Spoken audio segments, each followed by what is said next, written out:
Oh, here we go.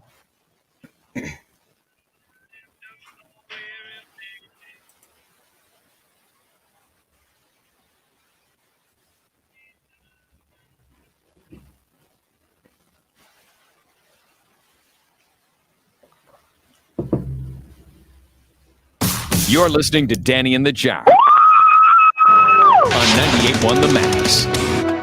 Danny, if you had the wits about you and the ability to do it, would you go in space? No, Sort of because I just don't have the wits about me. I'm so claustrophobic that the mask, it's funny. I put the mask on and I go in a store and I'm fine until something just hits me and I'm like, what is this panic I'm having? What is this panic? And it's the claustrophobia of it.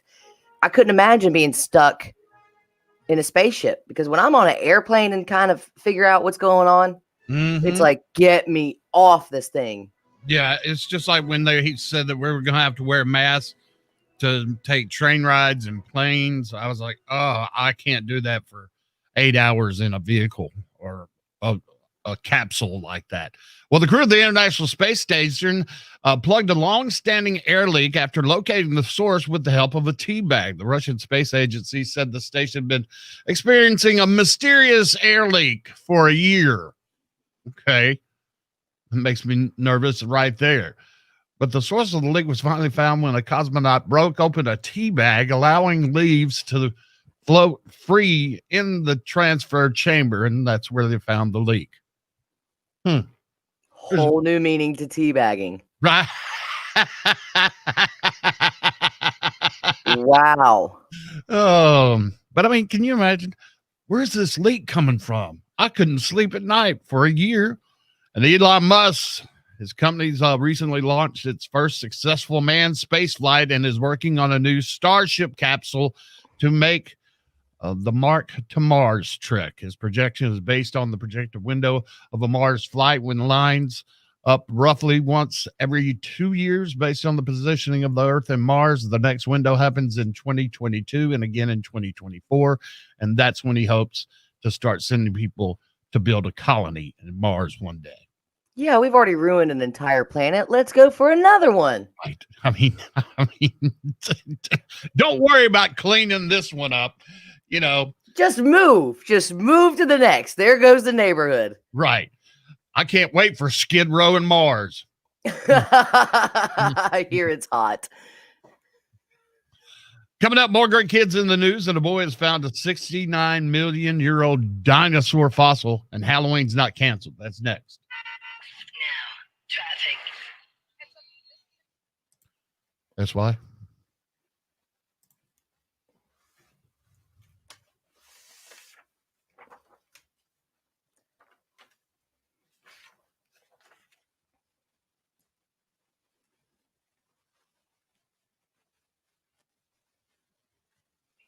I'm Wendy Hayes with your total traffic. This report is sponsored by Comcast Business. When the unexpected comes calling, bounce forward with Comcast Business. Bounce forward fast with internet speeds of up to a gig.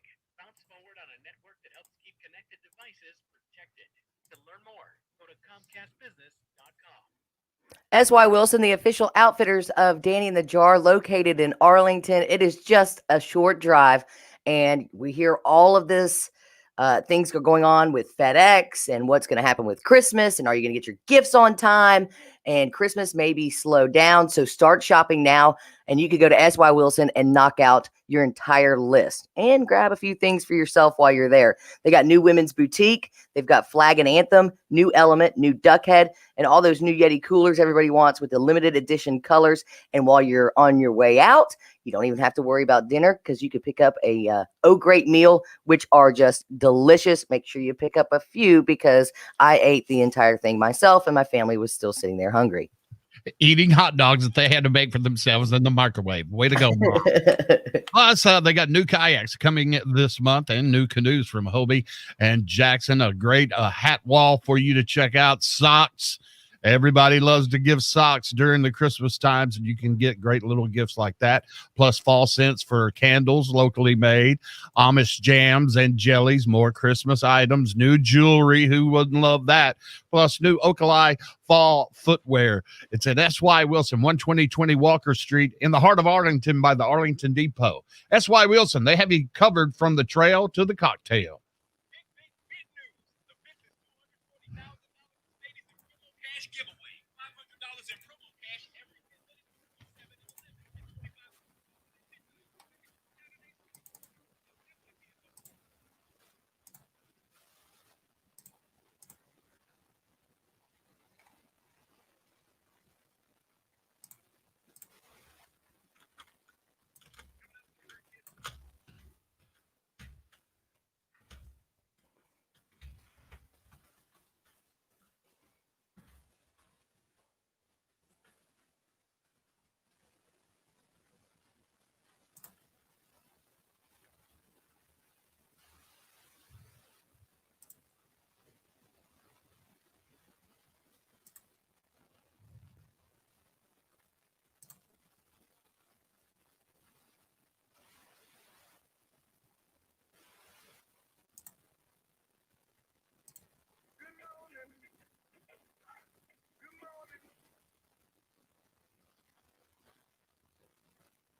Good morning. Good morning. More kids in the news and going. Good morning. Good morning. Coming up, more great kids in the news and a boy has found us.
We don't need dugout open or second shifters anymore, do we? Mm-mm.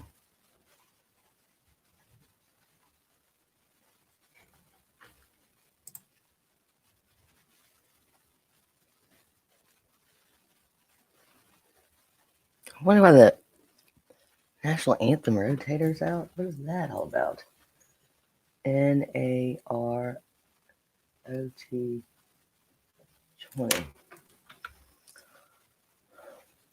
Hadn't been very painless today. What do you mean? Stuff missing.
All right, I'm gonna watch you, but let me do the tease because I changed it up.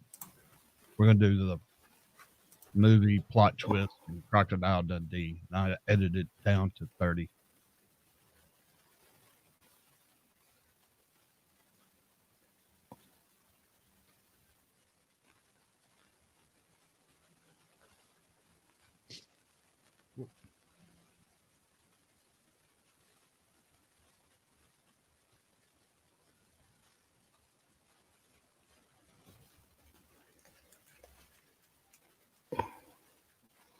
Don't forget the good news intro.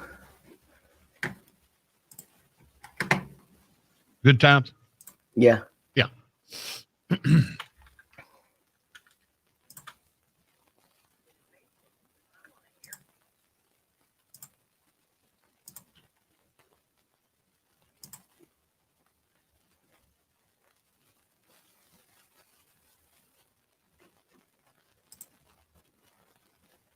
Are you done with that? Oh. Okay.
Good morning, Ron. Oh, hi, Kathy. Kathy Thurman Edwards. Getting her insurance on. Agent of the Stars, as John used to call her. Here we go.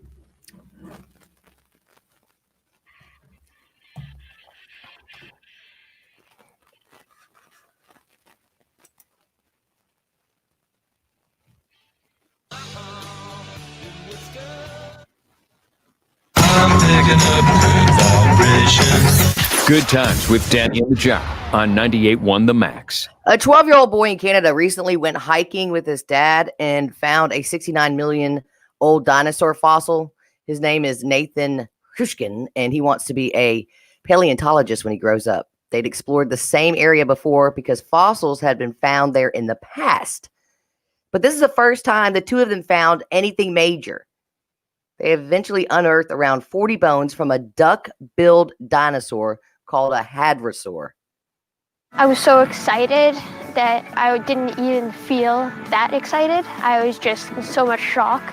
It was really amazing. For someone who's wanted to be a paleontologist since he was like 6 or 5 or so, it's pretty amazing to find something real. You think? Yeah. And just the thought of 69 million years is just crazy, too. We've had so many smart kids this week. We got the 12-year-old or 14-year-old who came up with the COVID protein cure. 3 teenagers made a dementia app that we talked about yesterday. Now this 12-year-old boy. Well, now we finally hear about the usual teenage idiots that we all know so well. A student in Indiana is lucky to be alive after someone, I'm sure a teenager, dropped a pumpkin off an overpass. So dangerous. It went through his windshield, but luckily it was on the passenger side where no one was sitting. Here he is. My life just flashed before my eyes, and I just started shaking because I guess I was like so scared. I entered like a shock state. I'm like, what just happened? Where did this pumpkin come from? The officer said if it would have came through on my side, then I probably would have died. Don't throw things off of overpasses. It scares me all the time. I always look up because people are stupid. And if you keep throwing pumpkins, Halloween might be canceled. It's not canceled as of now, but you keep doing stupid stuff like that. If you choose to trick or treat, keep it to the family unit and make sure there's social distancing according to the Shelby County Health Department, because the Shelby County has not canceled Halloween. Finally, a guy in Idaho celebrated his birthday last week in a generous way. He sent some of his employees to a grocery store with $5,000 and had them pay for random people's groceries. He wanted to do it quietly, but the local news tracked him down. They talked to one woman he bought groceries for, and one of the people who talk here are an employee that got sent by this dude to go hand out the money. And it's pretty interesting what he says.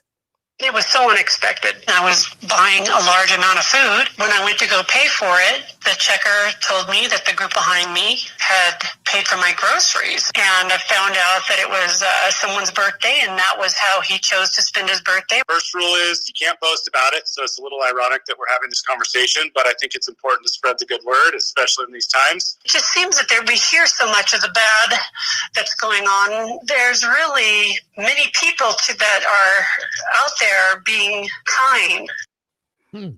That's why it's hard to do good news stories. They're great to hear, but I have a hard time when people video themselves and do it purposely so everyone sees them. So that employee, he said the number one rule that the boss gave them was you cannot boast about it. So he felt really weird talking about it all.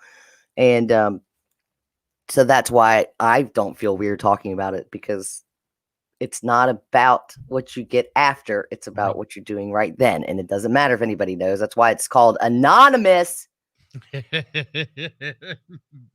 Being a good shepherd out there, silent but good.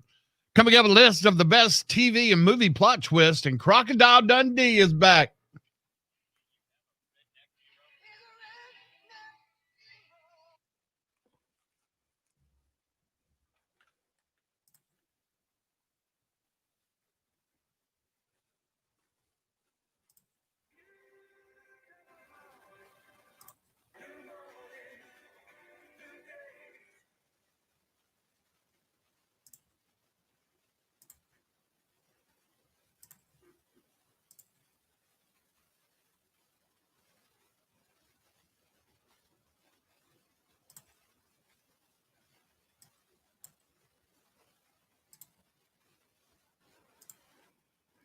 Before I do this, go ahead and do that. Let's make sure we have enough time.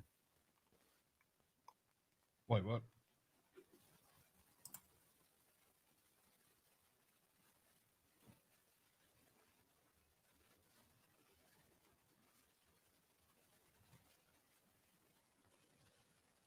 Why do I ask this all the time? Is that when it starts? 7:34 is when it's going to start, and No, this one. that's going to end at 7:42. Start at 7:38.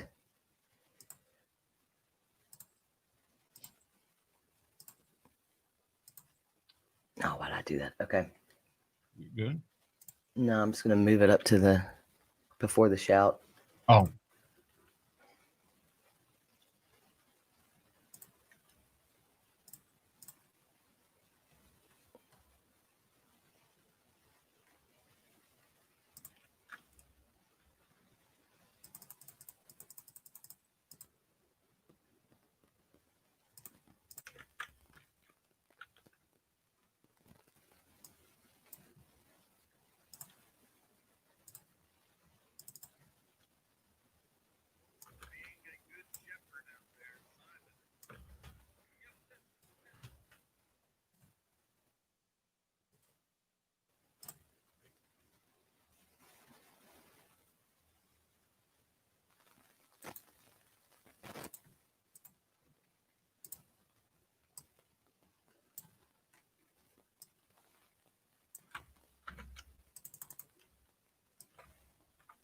Coming up,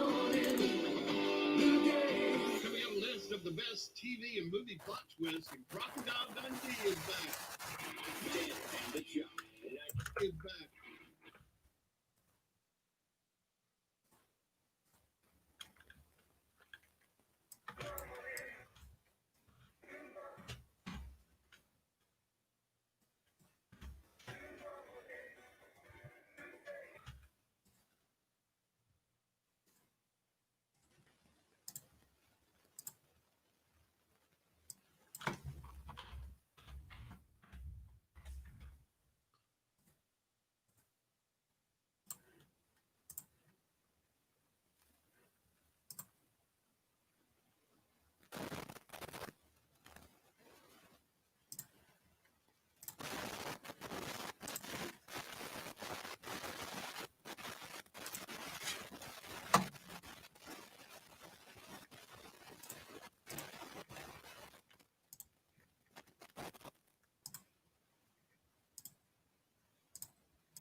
You're discriminating against me because I'm a Trump supporter. I need straw.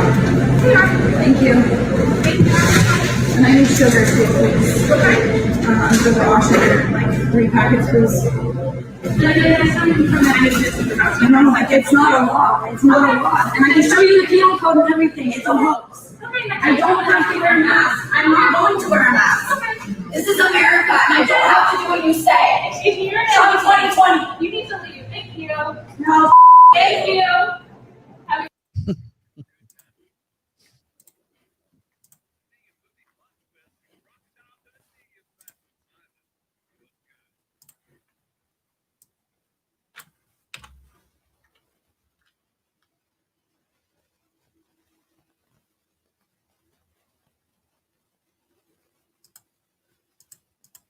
Okay, why are you not letting me?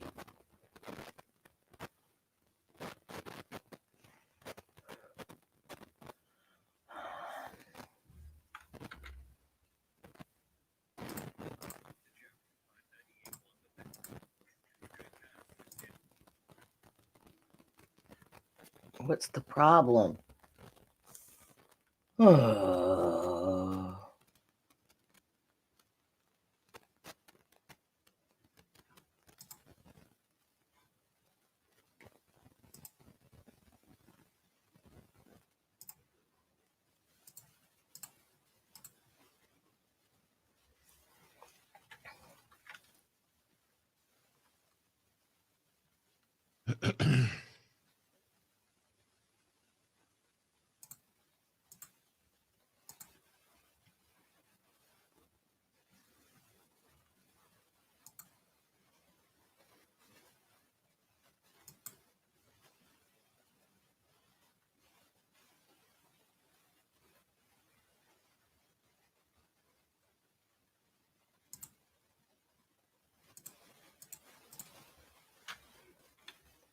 This gets old. Why is this not working?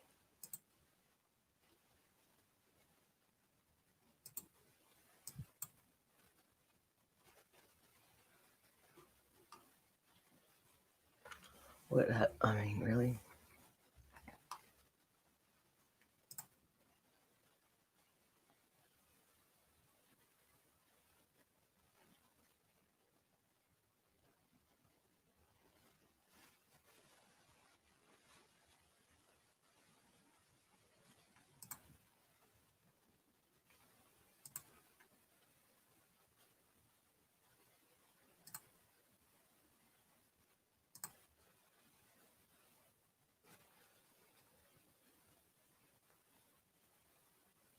Not even good. Where? Oh man. Where are we? Paul Hogan and plot twist. Where is that? I 7 thought you changed it. 738. Did you send a new one? Oh, no, I didn't. Where is it? But the Morning Wood's fine. Where are the other stories? But we don't have time. But it's just Paul Hogan and Willow, and then the plot twist.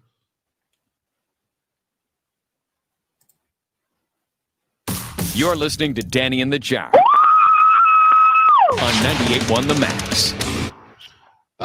Some movie news at the moment where Paul Hogan is coming back to play in a new, very excellent Mr. Dundee. Here's part of it from the trailer. I don't really like snakes. Don't like them either. Please, Mr. Dundee. I'm not really Crocodile Dundee, you know. It's the character I play in the movies. I was nominated for an Academy Award once. Couldn't have been acting. No, Did you edit that? A legend returns. Okay, then we're going into the girl creepy and the Disney and all that other stuff, right? The whole movie section. Dead. And he's out to prove. We asked where the man from down under has So we got been hiding. You have Dickie Best Dads, Disney, Paul Hogan, Girl, Sleep It's not the Talking. law. I've been doing this for 20 years. I think Got all that, right? The very excellent Mr. Dundee. And Disney is developing a show based on the 88 movie Willow. Warwick Davis will be back in the title role. He was 18 when the first movie came out. He's now 50. Have you ever seen Willow? Yeah. There's a little dude, right? Willow? Was it about like elves and stuff? Yeah, I think so. I mean, I don't know that I really watched it, but yeah, I'm familiar with it. Yeah, there was a bunch of sci-fi stuff back then, like Tom Cruise was in something like that, and it was just all real weird. And Rolling Stone has put out the weirdest plot twist in TV and movies. You can go from The Prestige, you can go to Lost, how they had to go back, Scream with Billy and Stu, Gone Girl, Seven. What's in the box? What's in the box? Yeah, but the top three were the best was Darth Vader. Yep. Obi-Wan never told you what happened to your father. He told me enough. He told me you killed him. No. I am your father. Also, Red Wedding from Game of Thrones was second, and Bruce Willis being dead in The Sixth Sense. He's not a dad in that movie, though, so I don't understand that. No, this was plot twist. I don't know why you had dad there. Really? in the first place. No, it was just a plot twist. But it's amazing how Empire Strikes Back is back in the theaters and doing quite well, because out of all of them, even Steve, who's our night guy? Gorman. Steve Gorman talked about how the second one, Empire Strikes Back, is the best, and he hasn't seen another one since because, as we know, it's for kids. Get up. It's your Morning Wood with Danny and the Jock on 98.1 The Max. Which Morning Wood headline is the actual headline for today? Would an Amber Alert be released for a teenager who ran away to her backyard playhouse? Would a CEO of an insurance company go to jail after being involved in a car accident due to not having insurance? Would a man using Kool-Aid packets to steal nearly $1,000 in Walmart merchandise? 535-9898. Which Morning Wood headline is the actual headline? We can't give you 2020 back, so we're going to give you the next worst thing, Nickelback, the 2 Deluxe CD. Give us a call, 535-9898, and tell us which Morning Wood headline is the best. And I will take over the rundown. I'm done with it now. I know you are, because I wanted to do a movie segment, and we missed the whole movie segment I wanted to do. We didn't do. Oh, the girl? Yes. I built the whole segment for that. So I'll just do it in the morning. Then it won't put me in a bad mood all day when stuff's missed.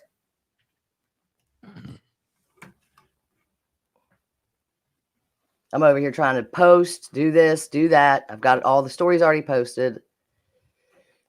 It's just like, I can do it all. It's fine. Are we ready? Are we? Touchdown on Byhalia. Hi, Max. Who's this? Wendy. Hey, Wendy, where are you calling from? Hernando. Wendy. Which Morning Wood headline is the actual headline for today? Would an Amber Alert be released for a teenager who ran away to her backyard playhouse?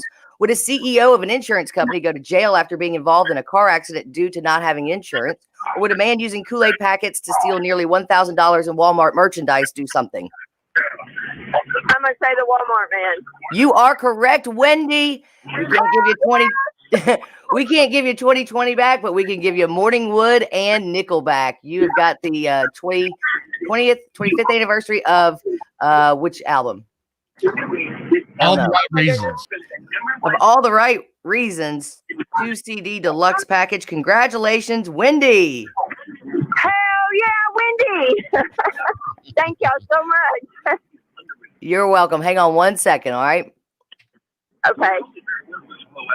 Right away. That's why at Cowboy Corner, you'll always find a free selection of tough, durable, and comfortable work boots. Many available in waterproof and safety toe models. Cowboy Corner carries them. All right, I'm going to try to get this done so we can come out of that. Okay.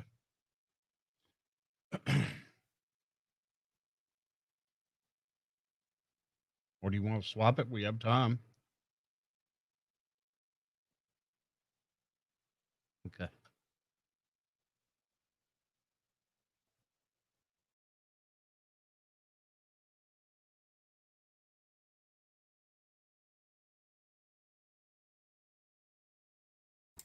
Yeah, swap it. Where did you put it? Because those drives don't exist anymore.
Do you know where you're gonna put this? I can't unmute you for some reason.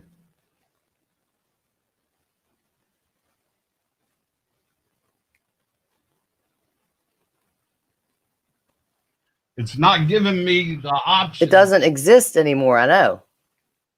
I know, but I'm just saying I don't know how to share. It says users chrisjarman.onedrive. It doesn't have my drive in there.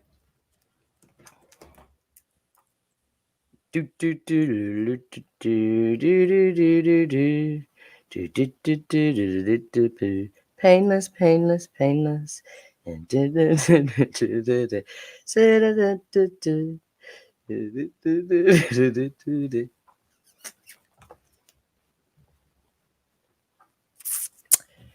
Sabotage! Listen up, y'all. I sabotage. Listen up, y'all. I sabotage.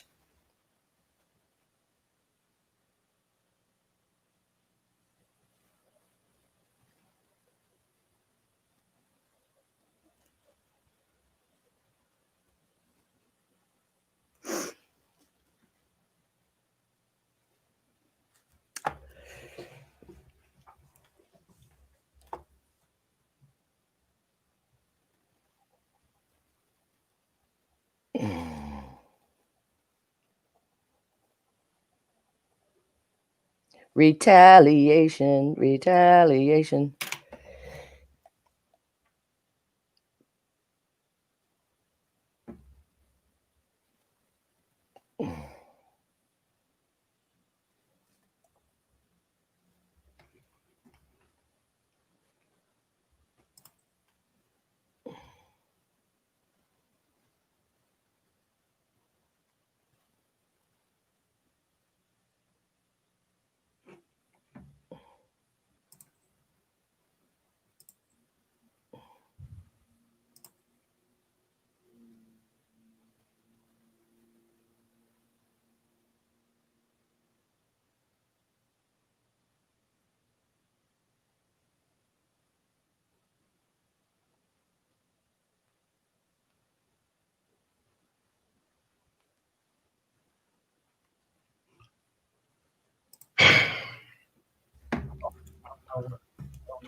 I don't know how to send it, Danny.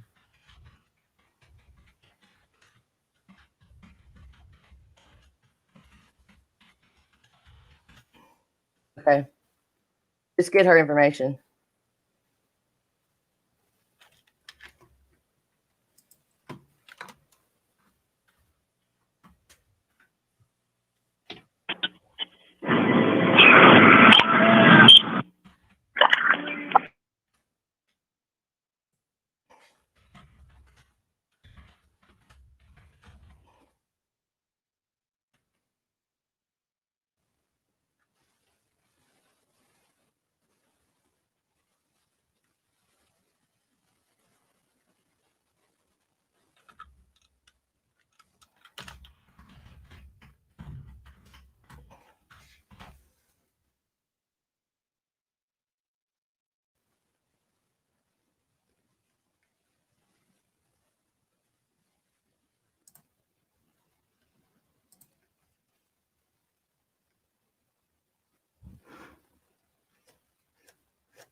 Listen up, y'all. It's sabotage.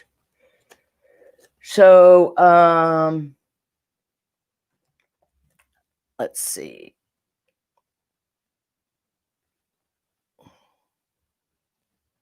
So can you do this meeting at 11, I guess on your phone, since he's got to use your computer? Hey, hang on 1 second. Wendy, hang on one more time, okay? Okay. All right, do one now.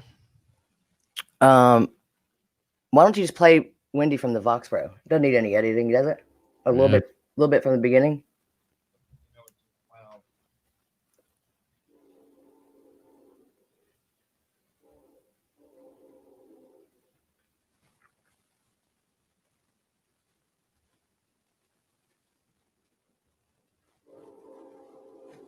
Listen up, y'all. It's sabotage.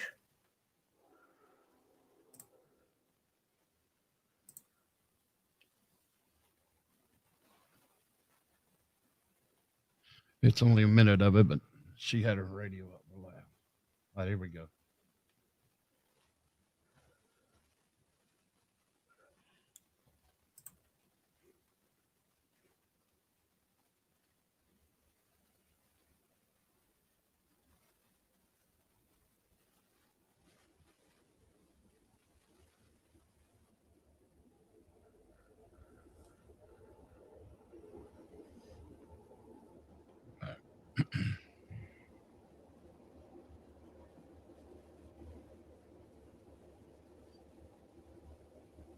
Get up. It's your morning wood with Danny and the Jock on 98.1 The Max. Hey, The Max, Who's this? Wendy? Hey, Wendy, where are you calling from? Hernando, Wendy. Which Hollywood headline is the actual headline for today? Would an Amber Alert be released for a teenager who ran away to her backyard playhouse? Would the CEO of an insurance company go to jail after being involved in a car accident due to not having insurance? Would a man using Kool-Aid packets to steal nearly $1,000 in Walmart merchandise do something? I'm going to say the Walmart man. You are correct, Wendy. We can't give you 2020 back, but we can give you Morning Wood and Nickelback. We've got the 25th anniversary of which album? All the Right Reasons. Of All the Right Reasons. Juice TV Deluxe Package. Congratulations, Wendy. Hell yeah, Wendy. Thank y'all so much. You're welcome, Miss Wendy. And she's right. A Florida man was arrested on suspicion of using Kool-Aid packets to steal almost $1,000 worth of merchandise. What he did, Brad Young, 37, was charged for grand theft. He had the packets in his hand while scanning expensive items. In turn, each item he scanned at a self-checkout register, running up 24 cents each. According to deputies, he used this ruse to purchase a $248 scooter, $119 of a dual navigation system, and $160 worth of batteries and more. Did he do it all? He could have done this all at once, right? You're not going up there trying to get a scooter and a navigation system, are you? Or did he? Was this his little scam and he finally got caught? Because it's pretty crafty. Well, here's the kicker. A loss prevention worker recognized Young from an August incident, followed him around the store, and watched him in the self-checkout line. So he was doing this quite often. Yeah, okay. I see what you mean now. So he probably just bought the scooter and the navigation and batteries at this time. And then No. I mean, I'm reading it as it added up to that, but I don't know, Brad. I would have never thought to do that. But once again, I don't go into places and think, how can I be a thief today? Right. How can I go to jail? I just can't wait for 3 squares in jail. I might as well get the COVID and get quarantined. Coming up, the LA Dodgers won the opening game of the World Series, and you wouldn't believe how cheap tickets for the World Series this year are.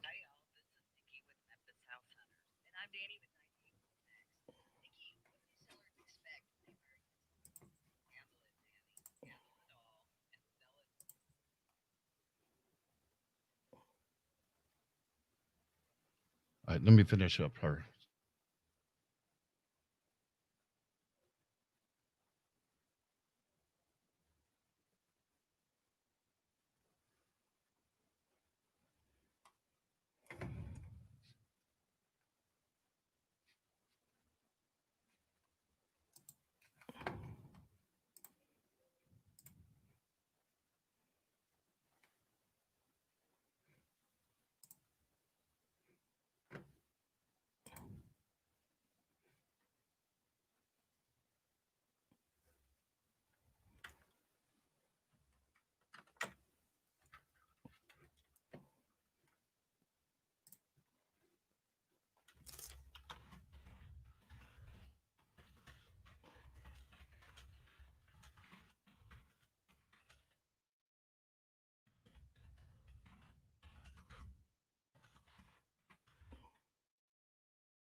Yeah, I should have gone over that with you because I knew what we had Morning Wood after that, and I didn't know if the movie would make sense.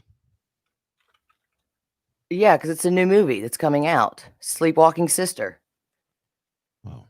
That's why I built the whole thing around it. You're gonna have to explain to Bobby what you don't have on that after I write this.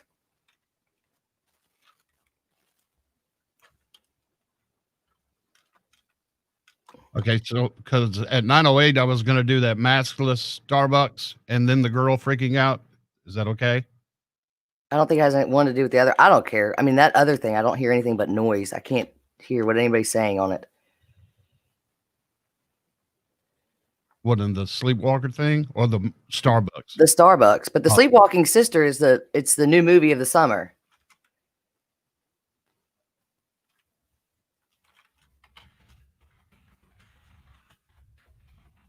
So you can't export to the V. Is it the V drive there or no? Mm-mm.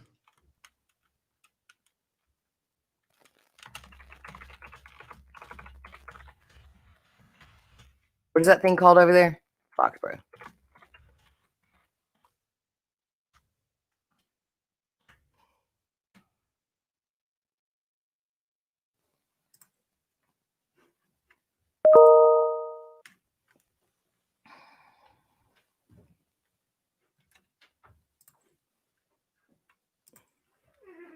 What's wrong, boo boo?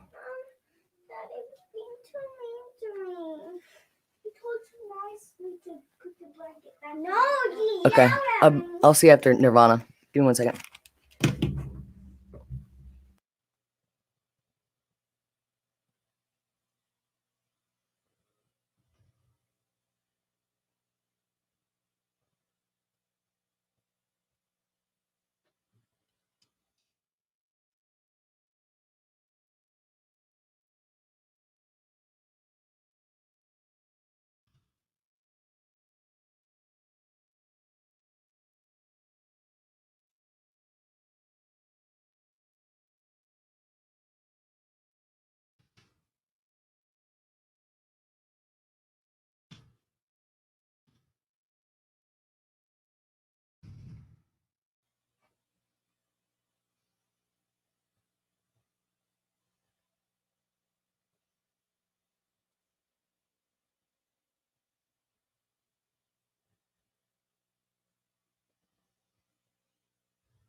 Back at the. And he is great. It's a shot into right. Back at the line. One more run. And the first Dodger postseason home run for Mookie Betts. 7-1.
You now have the final rundown.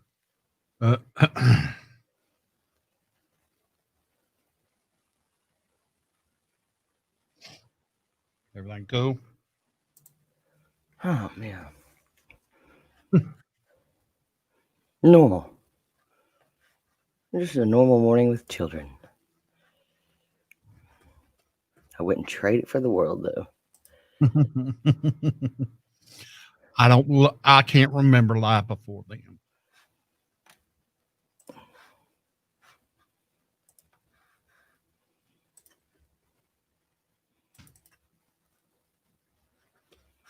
It's just the way they are. I've had much practice, though, with all of you at work. I'm just kidding. Yeah, when we get down to this, because I think the only thing I can do is get on the desktop, and that's it. Because, like you said, I found networks, but I can't get to that V drive. Well, I got to do a live too. You got audio for this? Yes. Okay. Here we go.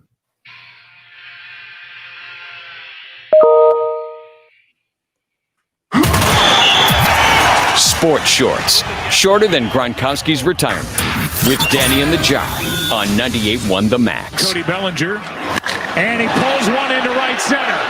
Back at the track, at the wall, it is gone.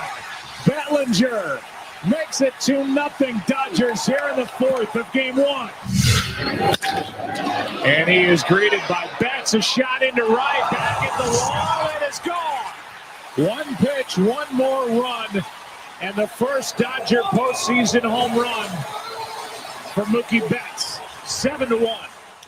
Ended up being the Dodgers 8 and the Tampa Bay Rays 3. That means Danny Bruns is in the lead between myself and Pam with the book at Horseshoe. Now she just needs 3 more straight. She'll get the victory. And they're playing at a neutral site in Texas Rangers' new stadium in Dallas with some 11,000 socially distanced fans. But tickets are so cheap. People were able to get into game one in Texas for as low as $290 a piece. Now, as you can imagine, World Series, Super Bowls, all of those are in the 4-digit numbers. But since they're playing on a neutral field, Dodger fans can't just hop on a plane and hop back to work the next day. So there's just like random people out there watching the other part of the pandemic. And Mike McCarthy has only been the head coach of the Cowboys for 6 games, but one player says his staff is totally unprepared, while another said the coaches simply aren't that good. Interestingly enough, McCarthy said after the Cowboys' 38-10 loss that he felt the team was more prepared to face the Cardinals than any other opponent this season.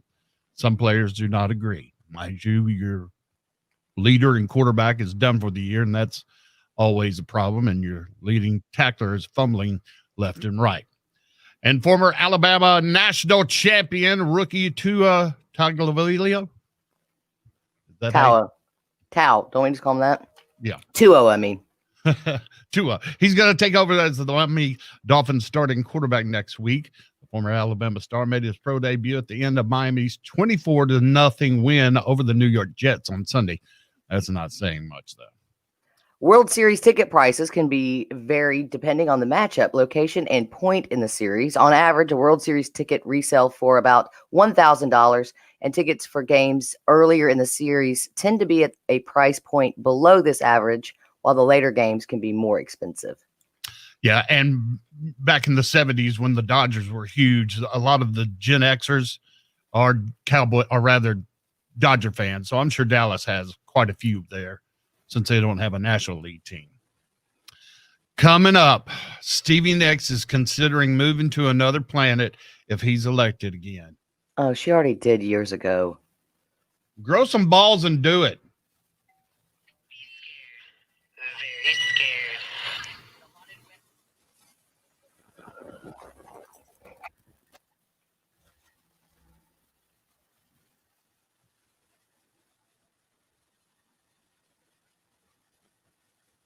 Ooh, Richway.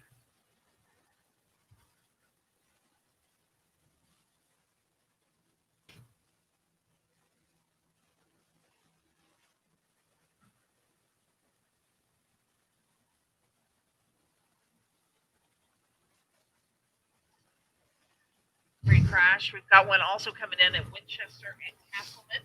At Germantown southbound of Woodward Boulevard, getting trouble reported there. Rocky Point and Buckeye out in the Cordova area, we've got a crash. And then construction down the one lane at West Memphis jamming up 14 eastbound near the West Memphis Way Station. I'm Wendy Hayes, traffic. Sponsored by Farmers Insurance.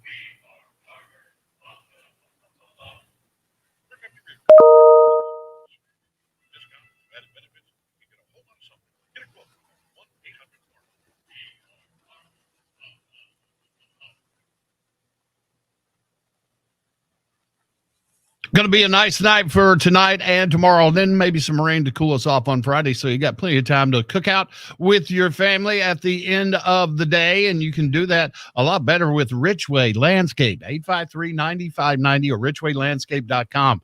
They can build you a gazebo with an outdoor kitchen, put you a big screen TV up there and some furniture, and you would be in just this evening. That would be nice. Plus, lots of landscaping ideas, gardening ideas, water features with a waterfall, and check out their custom pools with night lighting. And as I said, if you don't believe me, get some testimonials on their website at richwaylandscape.com. They've been around since 1985, taking care of folks and their landscape and maintaining it for over 35 years. So give them a call, 853-9590 or richwaylandscape.com. Richway Landscape. Expect the best.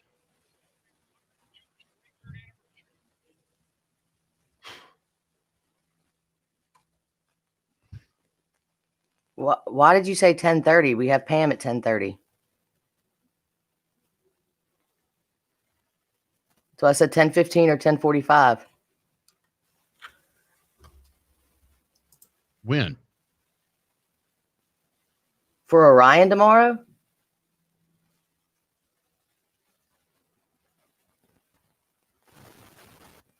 The only thing I've told her was it was going to be at. We have a conflict for 10 a.m. You said, can they do 10:30? We have Pam at 10:30. Oh.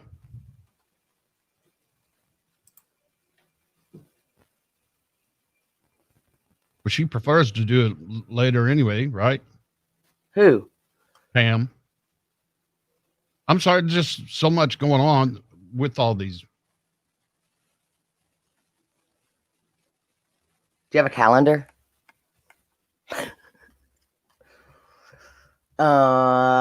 She just said, have you been able to get in touch with Casey? So just ask Casey if 10:15 or 10:45 works. But how did what? I don't know Casey. She emailed Friday. Let me know if you have any trouble getting in touch with Casey at Orion to schedule that date and time.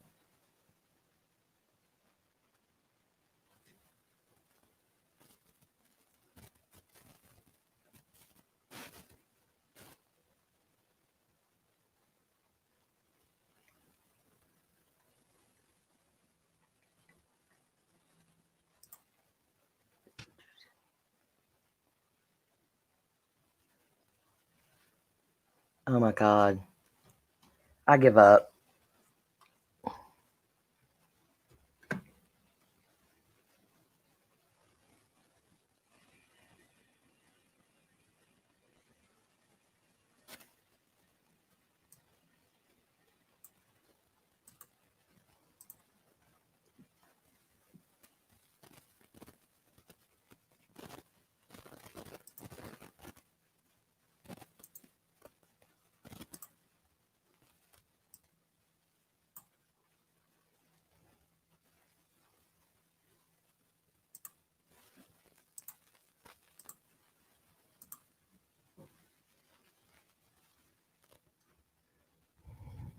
I don't have an email from Elena on Friday, but I'll just email her right now and ask for 10:45. I don't see anything about Casey.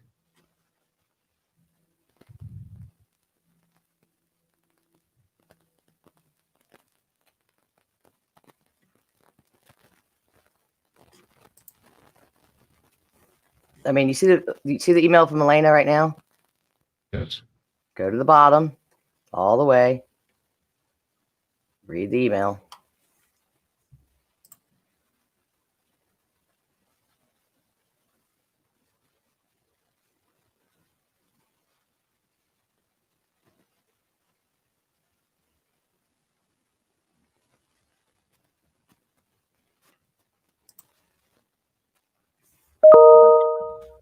I don't know what an adlet is. So how am I supposed to contact Casey? Is my point. I would ask Elena for the contact information.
Should we go now?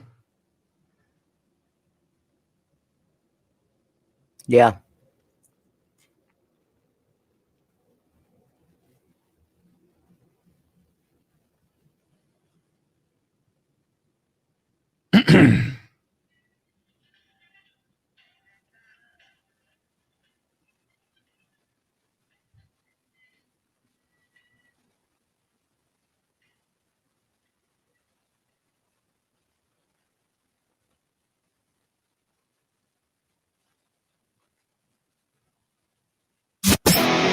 There's Denny. There's John. 98.1.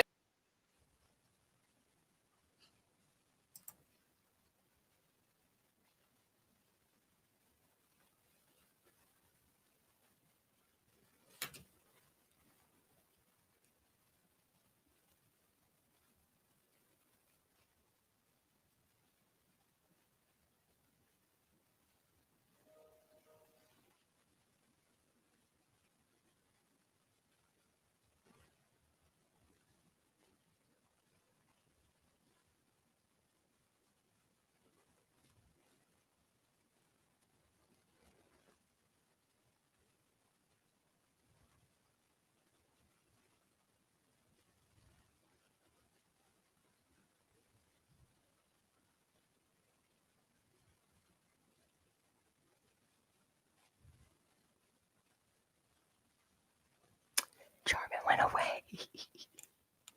I sit here alone.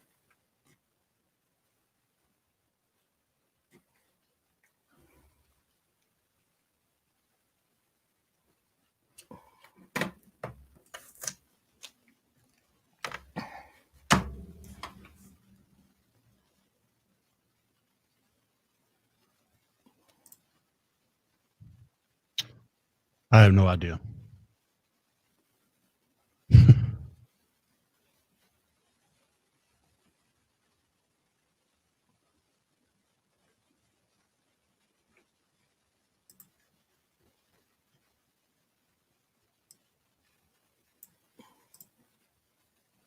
And I didn't realize that cheese was marked 2.5 minutes.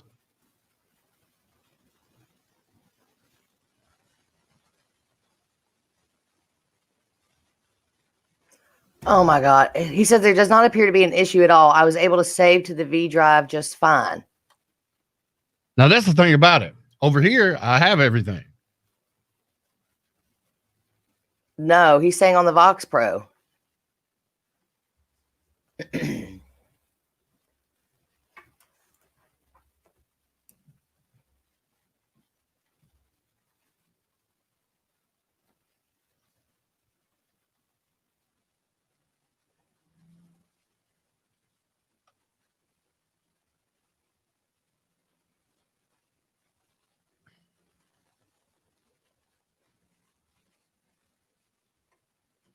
Hey, I'm going to dump this Tom Petty story.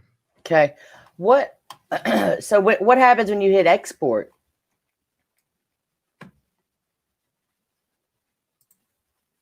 Hang on one second.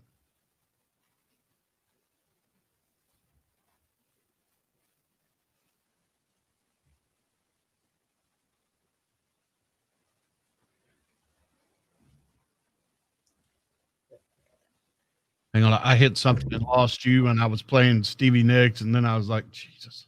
Why don't you just go? I thought you just do the story. Oh. So you've already played Stevie Nicks? Like 20 seconds.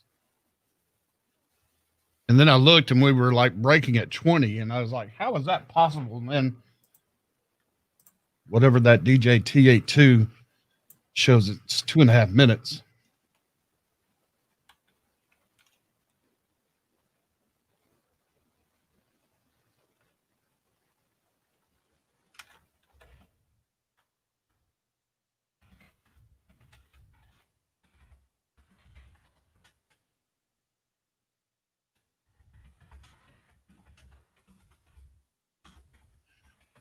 Hey, and if you look ahead in the Back to the Future, see if you want to use that Emma Thompson story I added to it.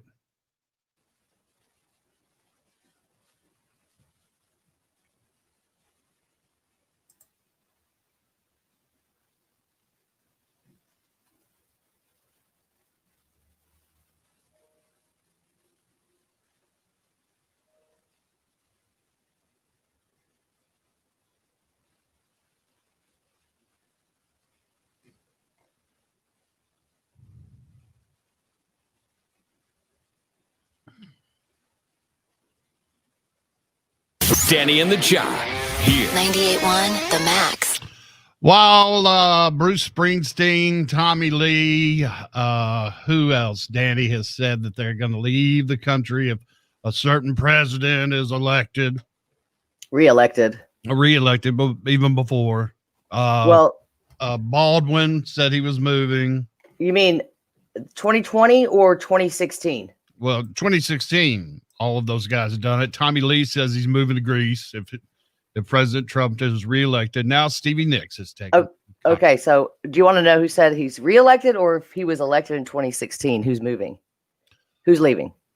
I think Bruce, George, Alec Baldwin, all of them said they were, but in 2016 or 2020? 2016. All right, so 2016, we had Amy Schumer, Bryan Cranston, Lena Dunham, Samuel Jackson, Amber Rose, Barbara Streisand, Jon Stewart, Miley Cyrus, Cher is going where Stevie Nicks is, Jupiter, Neo, Keegan-Michael Key, Neve Campbell, Al Sharpton, George Lopez, Raven Simone, Whoopi Goldberg, Eddie Griffin, Chelsea Handler.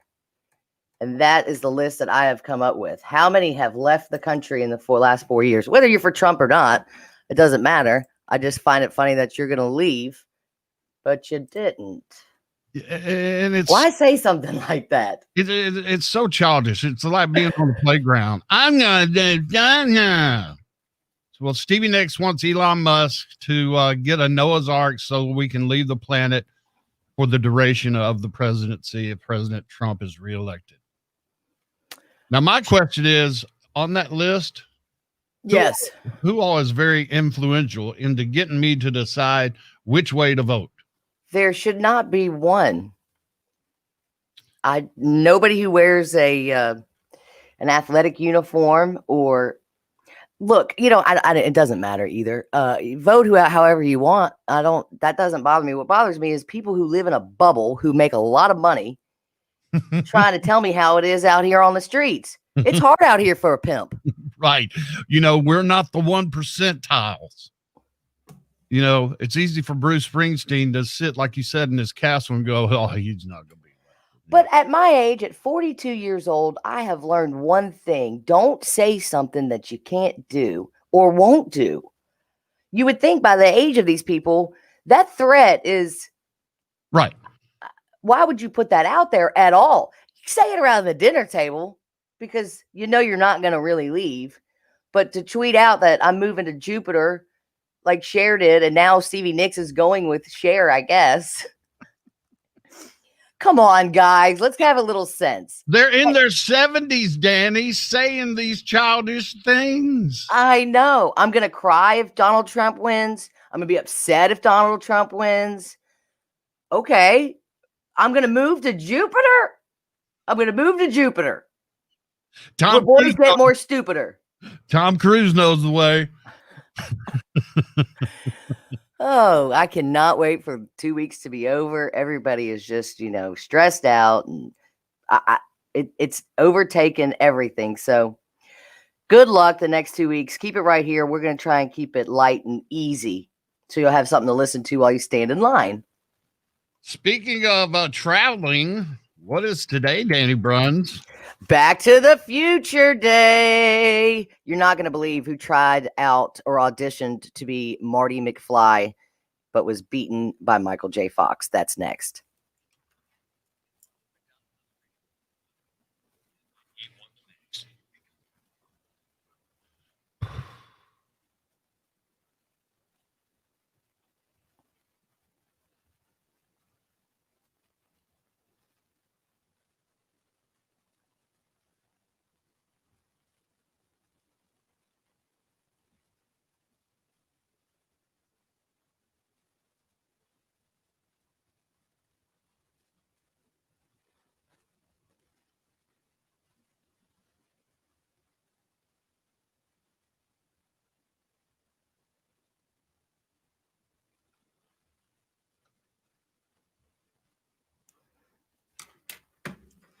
So let me ask you again.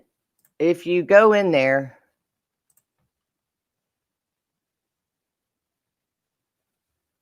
wait, let me get these ready. I think I'm missing one.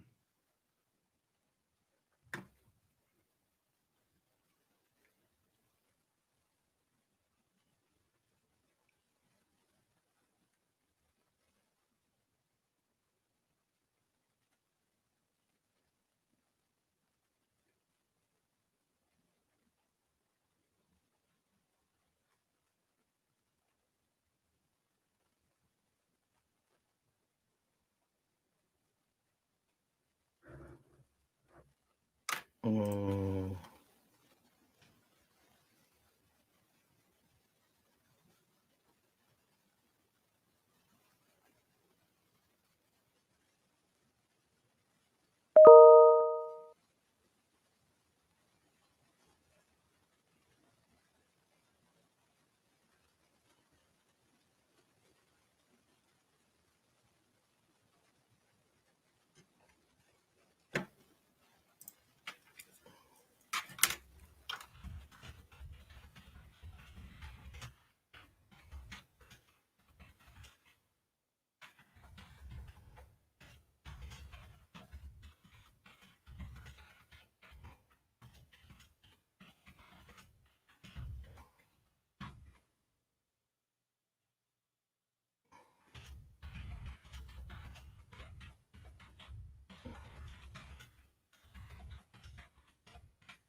So you want the theme to begin and then we'll do the montage?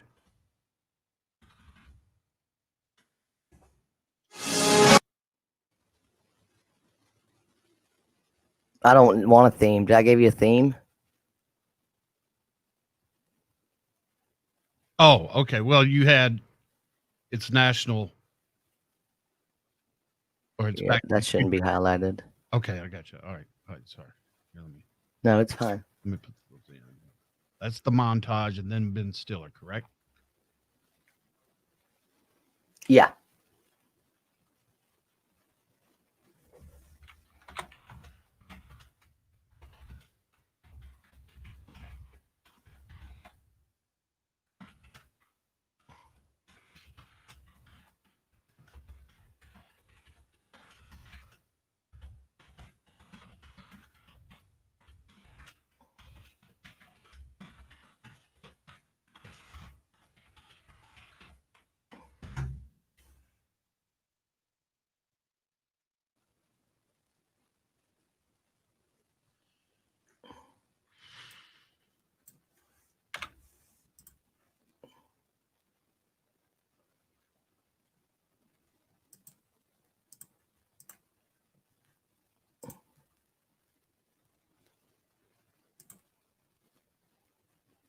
Don't do a tease.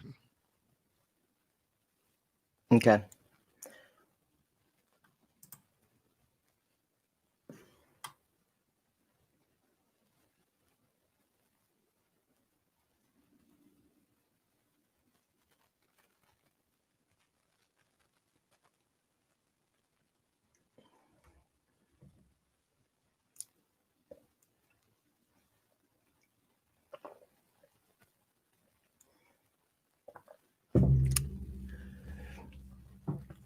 You go, John Bush.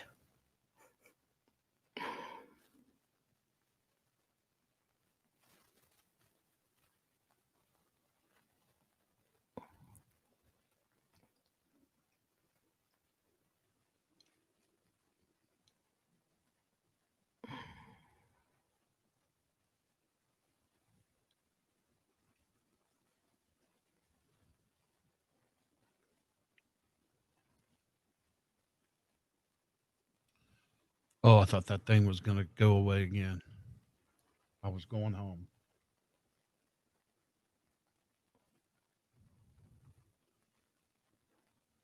Okay, so Bobby says that he sees that you saved it. You saved one at that Untitled 63.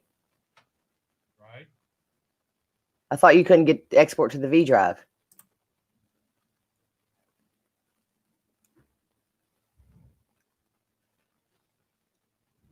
No, I exported it to the Danny and Jar at first, and you said it didn't exist. It doesn't exist on my computer, and that's why I emailed him that the V drive. I said the V drive doesn't exist. You're like, no, it only has one drive. Well, yeah, but that was yes. I saved it on the V drive, and then you said you didn't, but I don't know where to put it for this one drive. It's not showing up on Jarman. Yeah, but you said that the V drive doesn't exist. I'll go back and watch the video.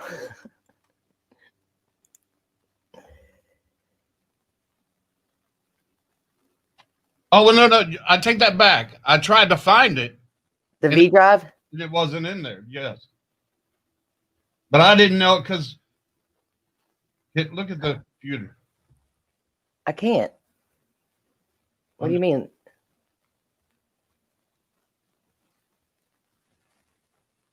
It just says one little block, desktop, then dash OneDrive, dash or arrow OneDrive, Chris Jarman, this PC, libraries, and network. It doesn't say V drive? No, it won't give me that option. Then how did you save it in the V drive earlier? Because that's how it's always been. But if I click browse, I can't go back to it.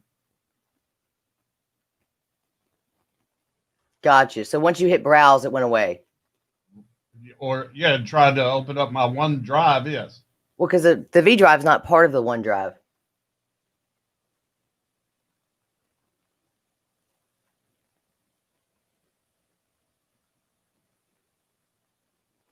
Well, I thought it would be in the network, but nothing's opening up for network. All right, here we go.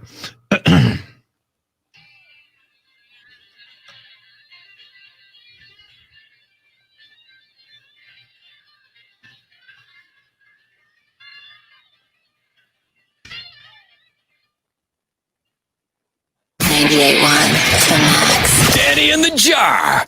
It's October 21st, which means it's Back to the Future Day. In case you don't know, it's the day in the future that Doc and Marty McFly travel to in Back to the Future 2. Now, in the movie, it was 2015. So it was a big year, 2015, October 21st. But since then, fans continue to celebrate it each year. You were standing on your toilet and you were hanging a clock and you fell and you hit your head on the sink, and that's when you came up with the idea for the flux capacitor. I gave you explicit instructions not to come here. Hey Biff, hey guys, how are you doing? You got my homework finished, McFly? I've never seen purple underwear before. I'll be the most powerful man in Hill Valley, and I'm gonna clean up this town. Good. You can start by sweeping the floor. Mr. Strickland, do you remember you gave me detention last week? Last week, the school burned down 6 years ago. So why don't you make like a tree and get out of here? Where are we? When are we? Wednesday, October 21st, 2015. So that was 5 years ago in the movie. We still don't have hoverboards or flying cars, but we do have Zoom and FaceTime. Oh, thank God.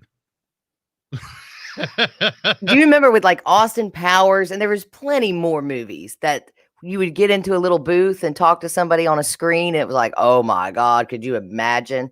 And now we do it with this little phone. I remember, when phones first started coming out, like in Star Trek, when Captain Kirk would call the Enterprise, he would flip open this monitor and talk into it. And those were like the second or third kind of model phones that we had. I was like, oh, that's a little weird. Or like Secret Service or James Bond, we talk into the watch. Oh yeah. And they look so cool doing it. Now people with their Apple Watch look like you're cracked out nerds. What are you doing? Just because James Bond likes it shaken, not stirred, or stirred, not shaken, doesn't mean you can walk around like that too. Oh, I know. It's the Bluetooth and the Apple watches I can't stand with people.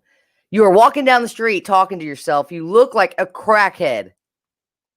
And then when you look at them, they look at you like, what? What's your problem? You're walking down the street talking like a crackhead. That's my problem with you. And it looks like your blood pressure just went up when you check your watch like that. What are you paranoid about? Yeah, I don't wear my watch to check the time. I check my texts. What are you recording? I thought this was crazy what you found out about Leah Thompson. Yeah. Go ahead. Sorry. She made sure to leave the set of Back to the Future Part 2 with one very special souvenir. in celebration of the 35th anniversary and the release of Back to the Future. She said that she took her prosthetic boobs home after filming all the project was completed. Why would she have prosthetic breasts?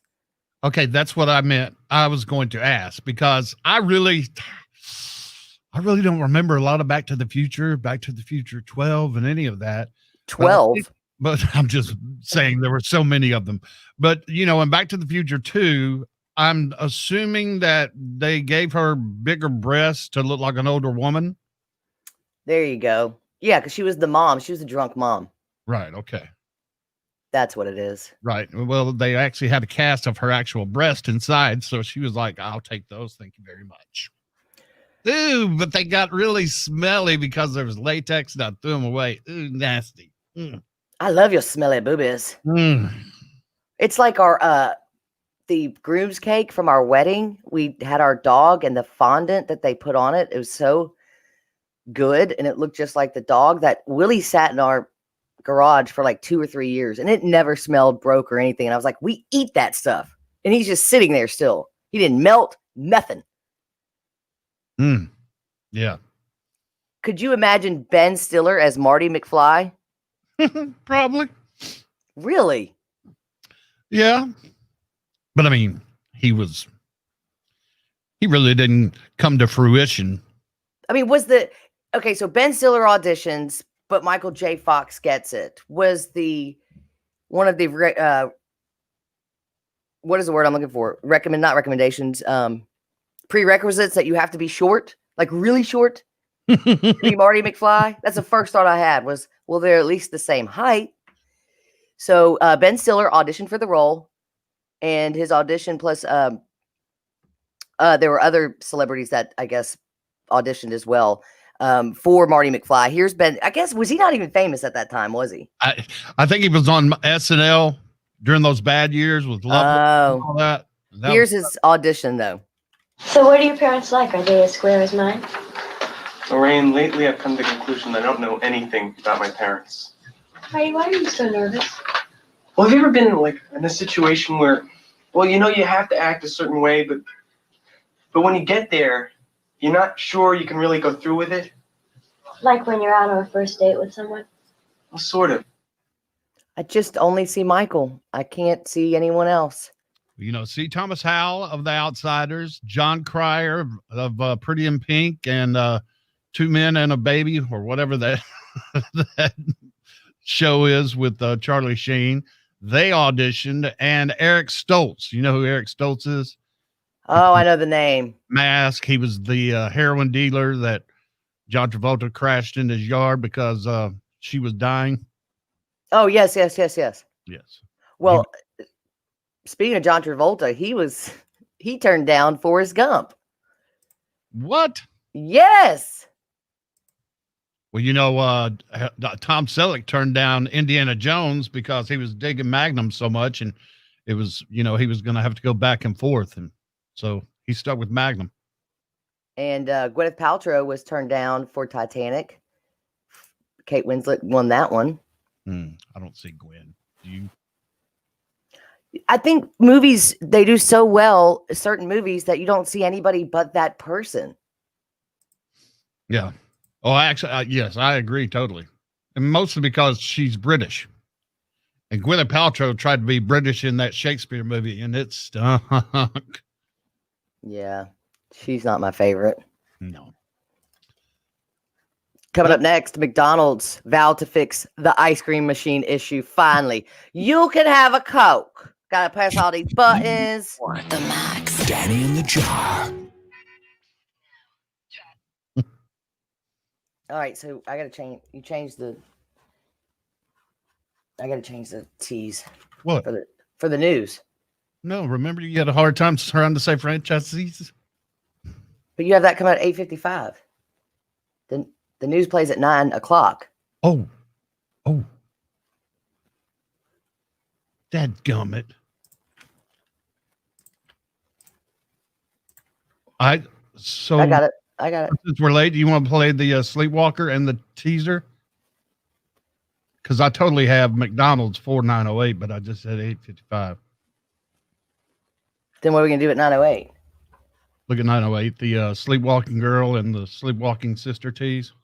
Right. Because we're gonna need to go right after Beastie Boys too. So No.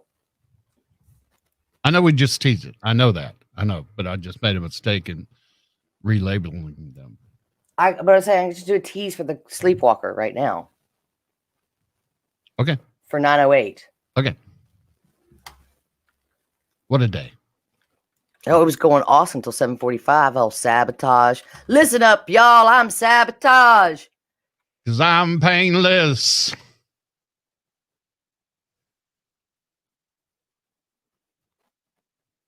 Coming up next, the movie of 2020, Sleepwalking Sister.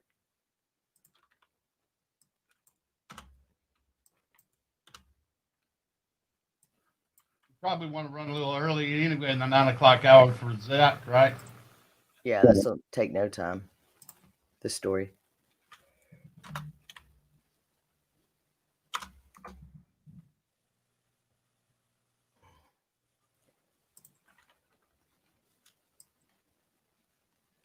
Okay, my apologies. What? I finally found out how to get into it.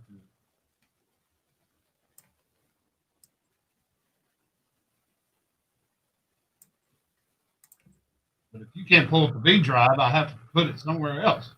That's what I'm saying. So you Okay. can save in the V drive, but I don't have access to it. So you're trying to get into the one drive, right? Well, it has OneDrive. Yes, it has my username and everything. And I thought just putting your name in there would be different. First jackpot casino tunic. You what? Because when I hit browse, it says C drive /users/Chris.Jarman/OneDrive. And I even tried to put your name in it, and it didn't work. Well, you're not going to have access to my OneDrive. Why can't I have access to one? Sorry. I mean, that's like the U drive. So, Oh, just kidding. DJT91. Yep. Yep. Yep, yep, yep, yep.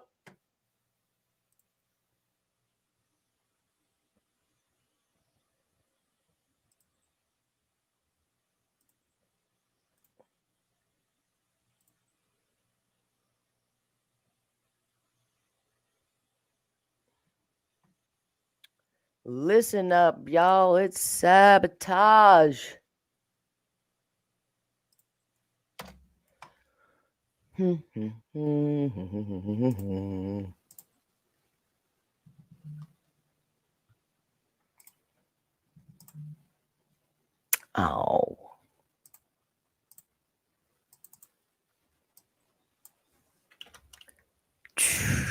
Blue morning.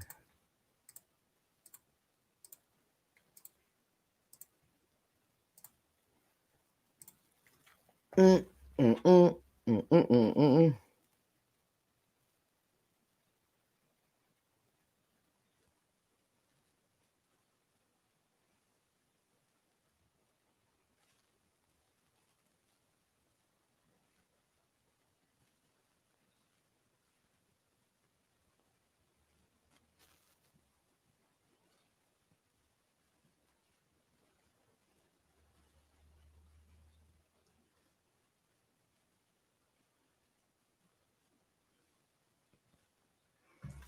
Okay, so what you gonna do with all that junk up inside your trunk? I'm gonna go get you drunk. Are you done with that? No. How did What? I wanted to play Bonnie Quee. Okay, what was the problem? It's not in there anymore. It's in the V drive, your OneDrive.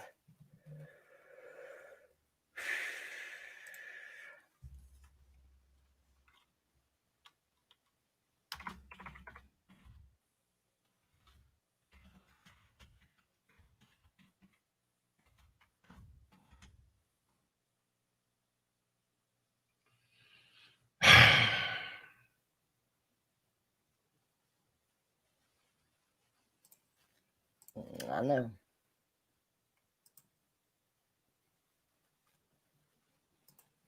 Okay, so did you save it to your OneDrive?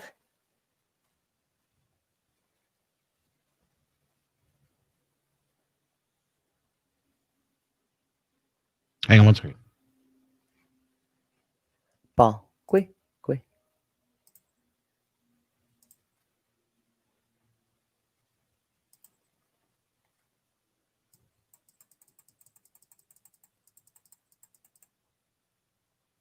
Did I save the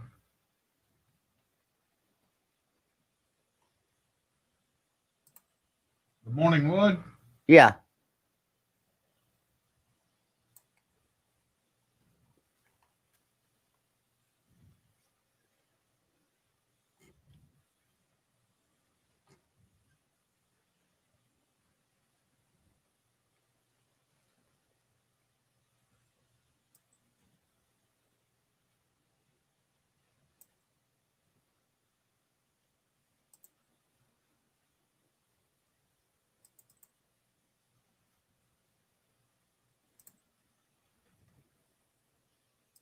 Whoa. I got King. It's King Burger if you want it. Should we go here then? Sure.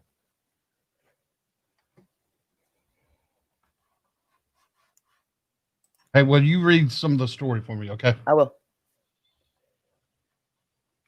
98.1 The Max. Danny in the Jar. Well, if you're a true fan of McDonald's, you know that more often than not, the fries are hot, the drinks are cold, and the ice cream machine is broken. So a group of franchisees is coming together to fix this ongoing problem. A team has been assembled to fix the problem of the broken machines. The leader of the newly founded National Supply Leadership Council, so official, says he and his team want to ensure that McDonald's is no longer the butt of the joke, even with their own social media team. Now, how many years ago? Because that shows you how long people have been joking about it. When was this a bit with Bon Qui Qui? I'm going to say 30 years ago, give or take a couple years. Okay. 30 years ago, one of the best television shows of all time, Mad TV. Bon Qui Qui was created by this actress who was driving across the United States, stopped in Memphis, and went through a drive-through window, and she couldn't believe what she experienced. So she went back to Mad TV, and Bon Qui Qui was born. Welcome to King Burger, where we could do it your way, but don't get crazy. All right, can I get a number 6 with a cookies and cream milkshake? You sure you just don't want a Coke? Pardon? I gotta get the ice cream out, put some cookies all up in it. I don't even know how to use that blender. They got me pressing all these crazy buttons. No, you can have a Coke. Let me get number 6 with a large Coke. Next. Hi, I'll have a number 3 with no cheese, no tomato, and no lettuce. Dang, anything else? I got a complicated order. I love me some Bon Qui Qui. You can have a Coke. I gotta be pushing all these buttons. You can have a Coke. It came out November of 2007. I was like you. I thought it was a lot of. Really? That's it? Yep. 2007. 13 years ago. I was only 17 years off. And don't forget, Miss Danny Brunge, you're a big part of the Girl Scouts. Cookie season's coming soon, and they have a new flavor called Toast J. It's going to be a French toast flavor and stamped with the trusted Girl Scout signatures. You can get the cookies online beginning in July, but you'll have to find a Girl Scout who's participating in the Scouts digital cookie platform to do so. We're the girls from Beverly Hills. Shopping is our greatest skill. 3, 4. Holy cow, I just realized they won't be able to set up outside like Kroger's and all that, will they? You wouldn't think so. They probably won't get a badge if they do that. Well, I think that's what they're meaning. Yeah, it's got to be a digital thing. Golly. Let's get digital. Digital. Come on, we'll get digital. Digital. Hey, did you hear about that new movie coming out? It's the biggest one of 2020. It's already out, actually. What's it called? Sleepwalking Sister. That and a crazy sleepwalking story is next. You're listening to Danny and the Jar. On 98.1 The Max. It is the story. Huh? It is the story. Should we do a Elizabeth Rookie? Sure. You start. I don't have it. We'll wait till the next one. It is the story.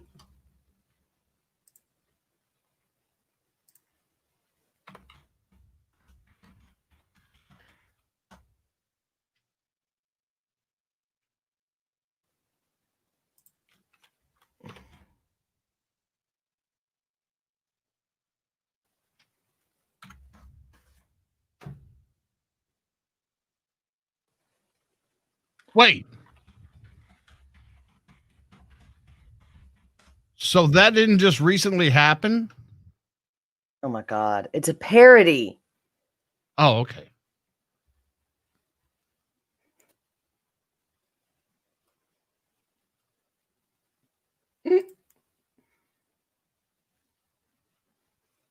Oh, well, don't Google that. Holy moly.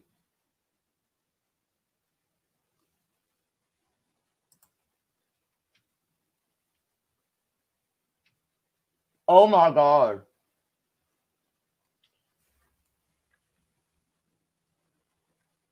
Have you redone the T's? Mm-hmm. Oh my God.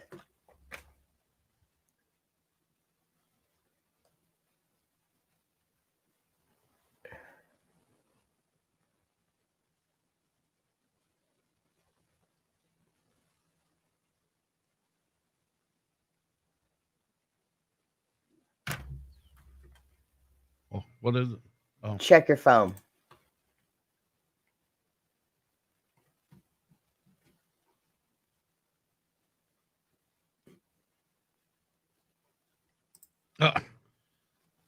What?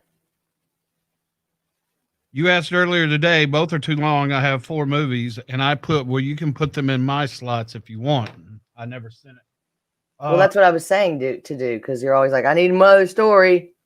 Well, I wish I could have.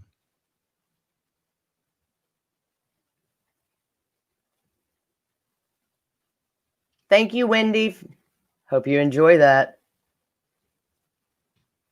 So you don't want people listening to do what you just asked me to do? I don't think so. Or is that our thing? Don't. Oh my God. Google it. Oh my God is right. Oh my God. For the record. For the records, it's only 8:50. And second, I don't know how that happened. But it won't happen again. Oh my God, that's so creepy.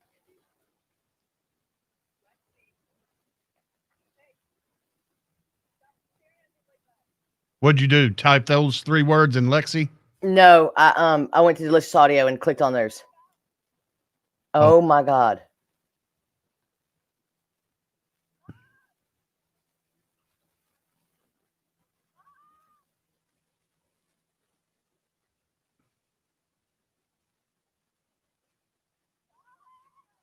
It's got cuss words in it, so be careful. It's got the F-bomb a few times.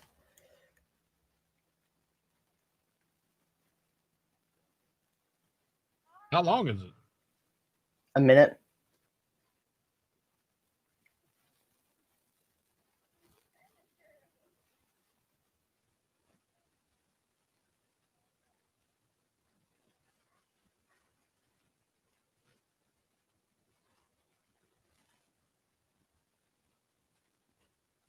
Dude, that is terrifying.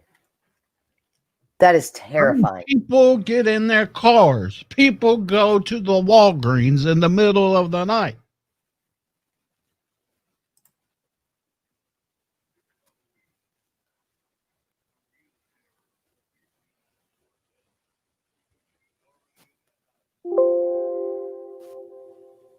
Lexi? Lexi. Okay, where are you? Okay, I'm gonna run real quick. All right, let's do the story. Has anybody ever had this happen to him or seen somebody or know of a sleepwalking story? Give us a call. Okay. And then play the Sleepwalking Sister movie. Okay. We don't even have to introduce it. Out. Right. Did you watch that? Oh, in the system. Whatever you do, don't Google. Whatever. We got to say that. Okay, I'll be right back.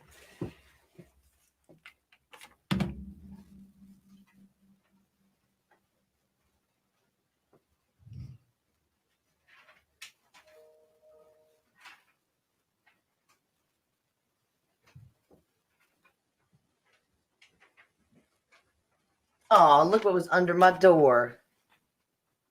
Can you see it? She left me a picture. What is it? Wait, let me say it again. Oh, the A looked like an R also. I was like, what? She felt bad for bothering her mama.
You weren't impressed with Ken?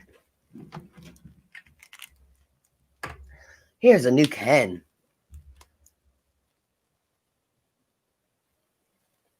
We call him Midtown Ken. Can you hear me, Jarman?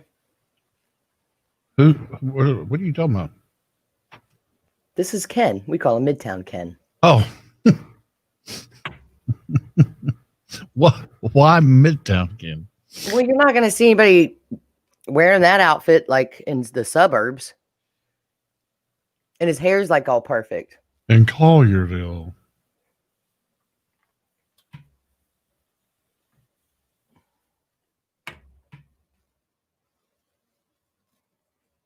He's hip, is why we call him.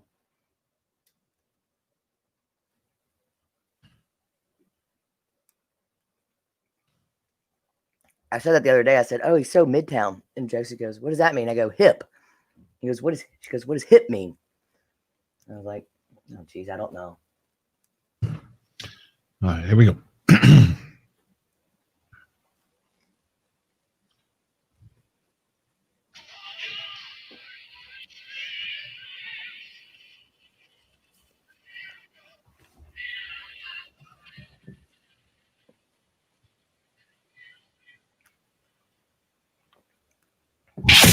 98.1 The Max. Danny in the Jar. Just in time for Halloween, a girl was totally freaked out by her sleepwalking sister, Lexi, and she has every right to be.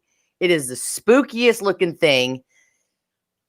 I don't know what I would do if anyone was standing there the way the light is, staring at me. Her sister just stood next to her bed and stared without moving a muscle for almost a minute. Didn't matter how many times the girl called her name, she never flinched until mom finally came and woke Lexi up. Here's the video. Lexi? Lexi, hey, stop staring at me like that. Yo, you're starting to freak me out. Mom! Mom! Stop!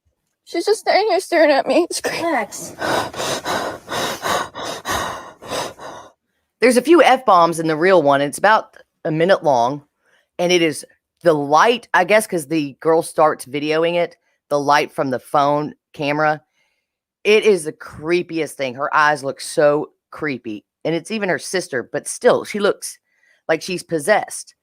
And for whatever you do not Google sleepwalking sister. Now, do not Google it. You will not find that. Normally, we tell you to do that. We tell you not to Google something, hoping you would. But if you're in the office, do not Google sleepwalking sister.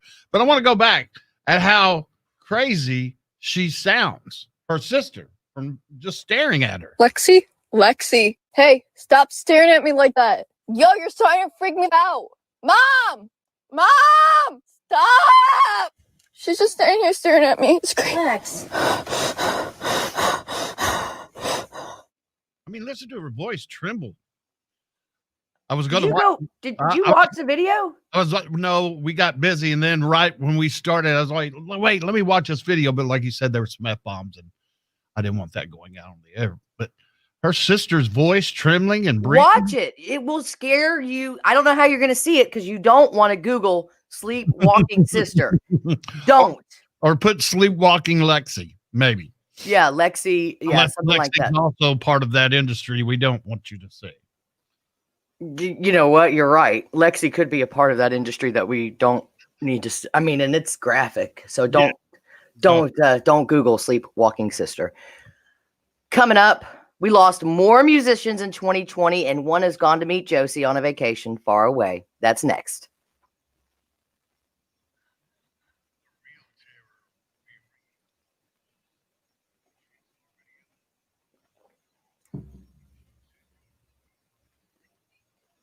Stop staring at me like that. Sleepwalking sister. Mom! Mom! She's just standing here staring at me. It's great. Lex. There are times mommy can't help. Lexi?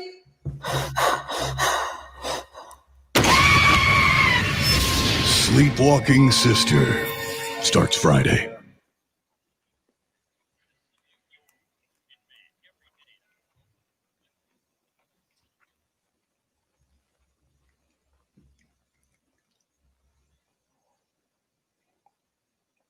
we just forget about the phone and stories? I just forgot.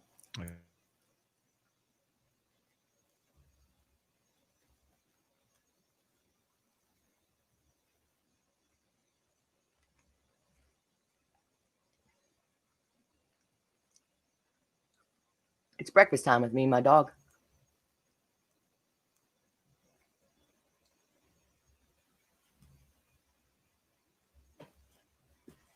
Wait, while I try and scroll up to find the story again. So, on y'all's wedding cake, y'all had Willie? On the groom's cake. The groom's cake was Willie. Oh, okay.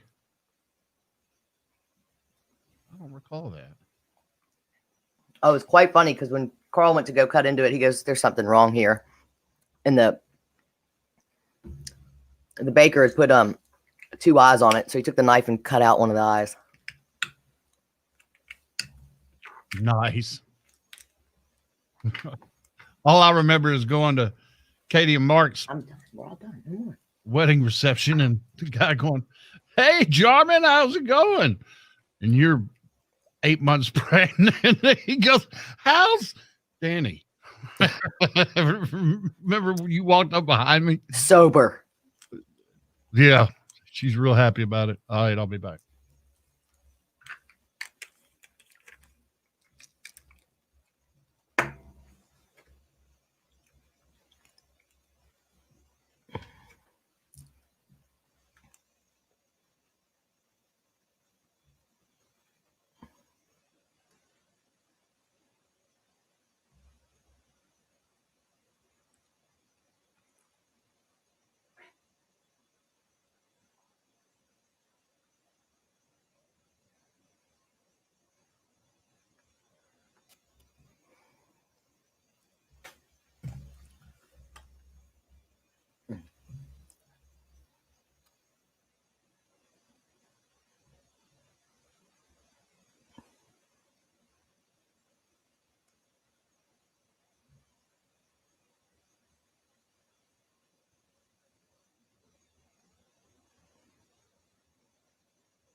It's Bob and Tom Tonight, starring Chick McGee, Christy Lee.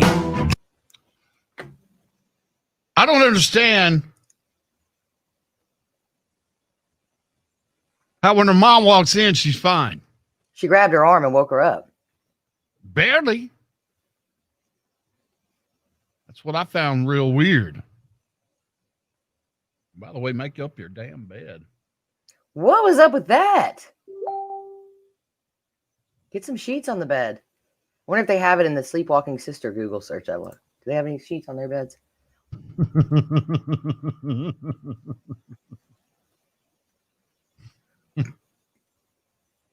I mean, sister and brother. Did you know that part of it? It's a brother-sister fetish. Oh yeah, well that's all over porno. What? Oh yeah. It's nothing but actors, but you know, that's stepsister, stepmom, stepdads. I've heard. You know, with my alarm clock and all.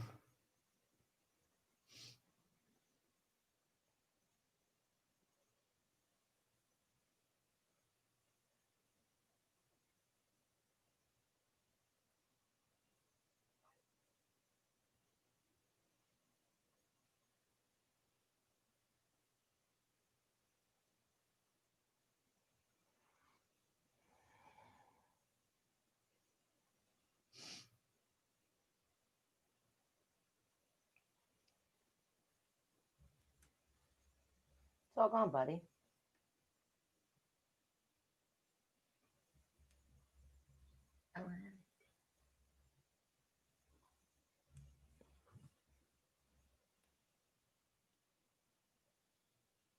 Is our guest calling us, or are we calling them? Or? I was just texting him. I said, I'll send you a link in 10. And then I was like, well, do you mind being on camera? I didn't even ask. Yeah. And he has replied with, no, that's fine. Yeah. So I'm going to send him a link when we get done with this one.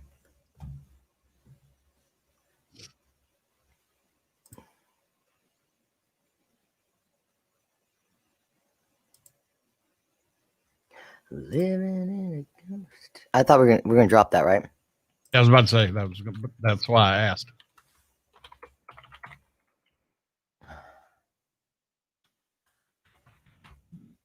Excuse me. Wow, pig.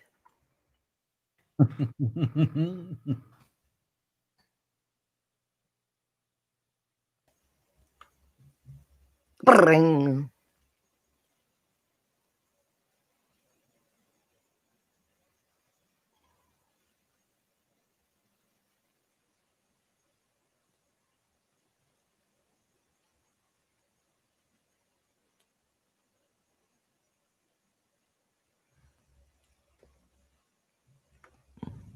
What is? Oh, outfield clip. Okay. So you're saying there's a chance. So we're going.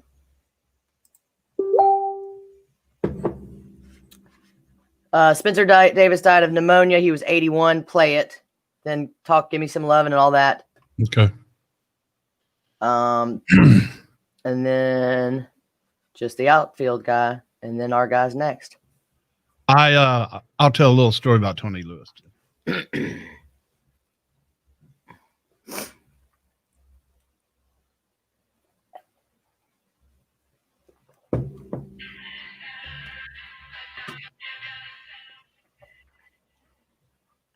Danny and the Jar.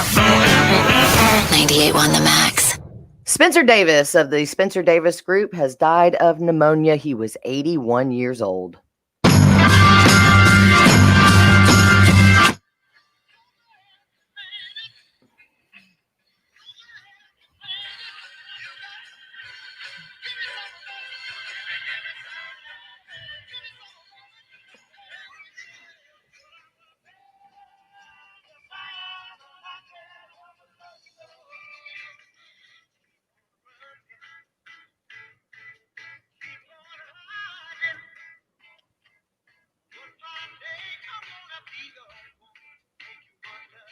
Oh yeah, I'm gonna be your man. I cannot hear that song, Give Me Some Lovin', without thinking of the movie Sing. It's how it opens up. And I can't believe Sing came out 4 years ago. That really blew my mind. Because you've watched it so many times. Yeah, and Thing 2 was only 5, and I know I took her to the theater to see it. So I wonder how that went with a 1-year-old. But yeah, I mean that song has been in lots of movies. It's been also in Iron Eagle, Days of Thunder, The Big Chill, Good Morning Vietnam, several more. It was number 7 on the Billboard charts in 1966 and ranked number 247 on Rolling Stone magazine's list of the 500 greatest songs of all time. That's pretty powerful. Yeah, I think Days of Thunder was the first time I'd ever heard it. Ever heard it? Yeah, I mean, I was real naive before I really got into radio. Real naive. Huh. Now you're just a little bit? Right. And I didn't go to a real rock concert till I was 86. All my buddies wearing concert t-shirts, and I was in 86. I was probably at church. Well, I went to Alabama back in 83. And since yours is worse than mine, my first concert was Barry Manilow 2 days after my 10th birthday. Mine was Milli Vanilli. Holy cow. I saw him 40 years ago. Oof. Mm-hmm. And Danny's was Milli Vanilli. Girl, you know it's true. But we could blame it on the rain, I guess. I don't hey, listen, don't forget my number. I don't remember my first rock concert though. Does Kevin Page, does he need more pop because he opened up for Debbie Gibson? So well, I would say that wasn't rock. Over Kiss when they had Forever out, so that's one of his biggest accomplishments. He'll even admit it. But he's great. He always has been. I mean, I know we kid about him, but he's Oh, fantastic. Kevin's awesome. Yes. We don't kid about him like in a way of like No. the Rick Astley way. No. Right. But I don't know if we're quite, proud that we went to see him open up for Debbie Gibson because it was a little bit of a different crowd back then. Oh, I was all about it. I was like 8 or 10. Where else would I be? Where else would I be? I should be right there. Not a Milli Vanilli concert. Also, that passed away, a high-pitched lead vocalist of the 80s band, The Outfield, Tony Lewis. He passed away on Monday. He was only 62. He and the band were from England, scored a top 10 hit with Your Love in 86. And there's no mentioned cause of death. He's the second guy in the trio to die. John Spinks died from liver cancer at age 60. You know, they were originally called the Baseball Boys. No, I did not know that. My cousin Heath Harrison, who you've met before, he valeted at the Peabody and drove celebrities, even the Bells, around in limousines, and he had to take the Outfield to Mud Island the night they performed and said they were all great guys. Were they switch hitters is the question. We don't know. But that's a big song around my house because my daughter's name's Josie. And so when our good friend Paula Davis sang it to me, I guess like a day or two after she was born, I was like, oh, here we go. Josie's on a vacation far away. Can't find any songs with Macy in it. So, but she's got a whole ding dong Thanksgiving Day parade named after her. It'll be virtual this year, but it's named after her. And she's got plenty of commercials named after her instead of Josie in this computer of ours too. So that's exactly right. We got a friend coming up next, a guest that you could see tonight at the Malco Summer Drive-In. We got Zach Myers of Smith & Myers of Shinedown. You don't want to miss it. He's up next.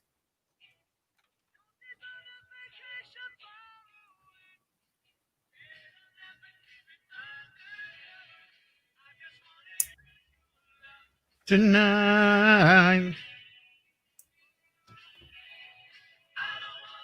You ready for Elizabeth Rook? I can start it. Got it.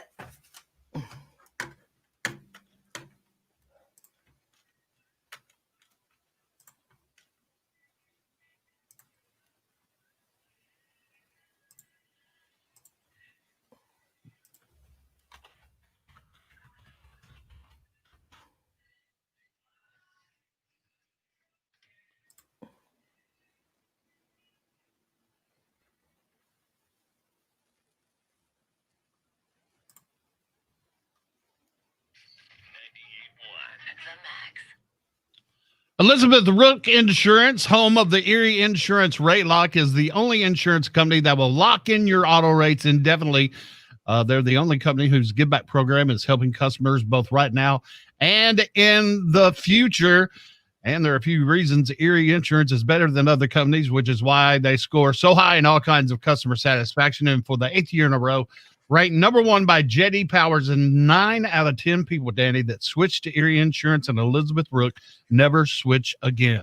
Yes, and that's why she's got 2 offices here in Memphis. And if you call her at 867-SAVE, she's going to go through every little step to see where she can save you money and how much. Matthew gave Elizabeth Rook a call, and she ended up saving him $2,500 in his homeowners and auto.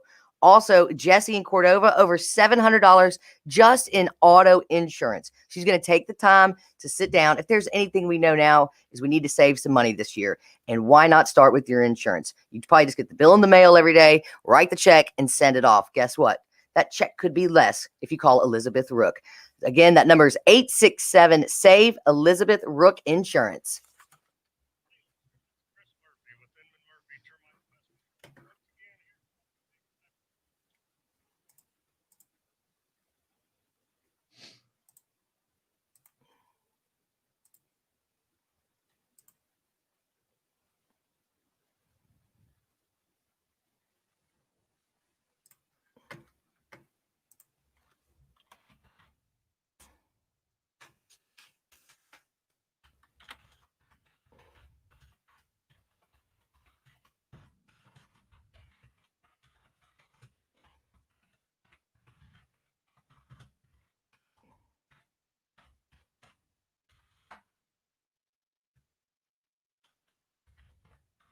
Where they switch hitters. Real effing nice.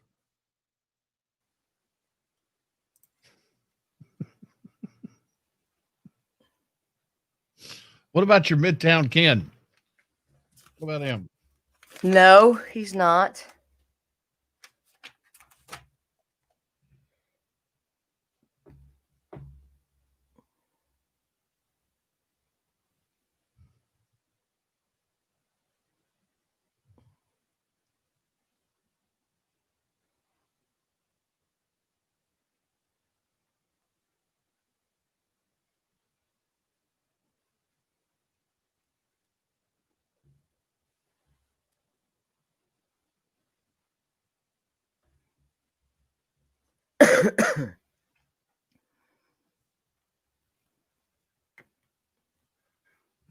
I feel like we have done enough 80s. You want to go with Beck?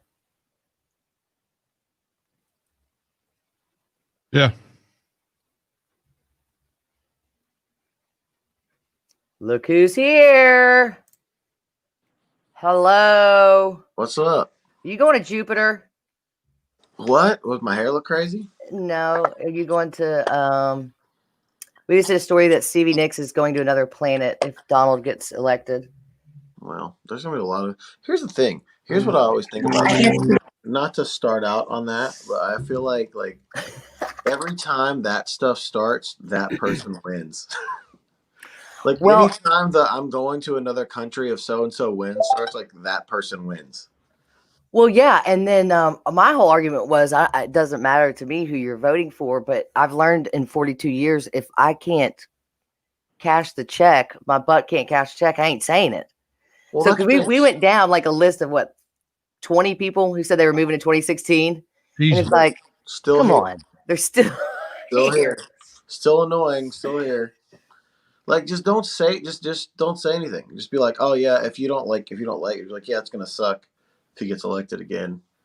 I mean, there's 70-year-old people sounding like they're on the playground. If you do that again, I'm going to tell your dad. Yeah, it's kind of funny. It's like we were talking about this yesterday at lunch. It's like we're in this place of where like you can't say like anything anymore, especially this year. But like it's getting that way because of social media. Like you can't say anything without like it being politicized in some way, right? Like so like we were talking about like, okay, if you're like against wearing masks, like if you're against wearing masks, in everyone's heads like, oh, you're a Trump person. Oh, right. Or so if you wear Black Lives Matter, you're a Biden person. If you do wear a mask, you're a Biden person. I'm like, no, some people are just are smart or dumb or whatever, like however you want to put it, whatever they want to do. But it's like everything has to be. They have to put this pin on you for anything. It's like doesn't matter, you know. It's like, well, I wait till the stoplight turns red before I stop across the street. Oh, well, you're voting for this person. It's like, what are you talking about? No, I just like waiting so I don't get hit by a car. That's where I always say, like, before the last, I don't know, 10 years, if you looked at a football field and let's say you're on the right and conservative, you're at about the 45-yard line. And if you're on the left and liberal, you're at about the 45-yard line, which means we're pretty close. Yeah. Most Americans, I believe, are pretty close to each other.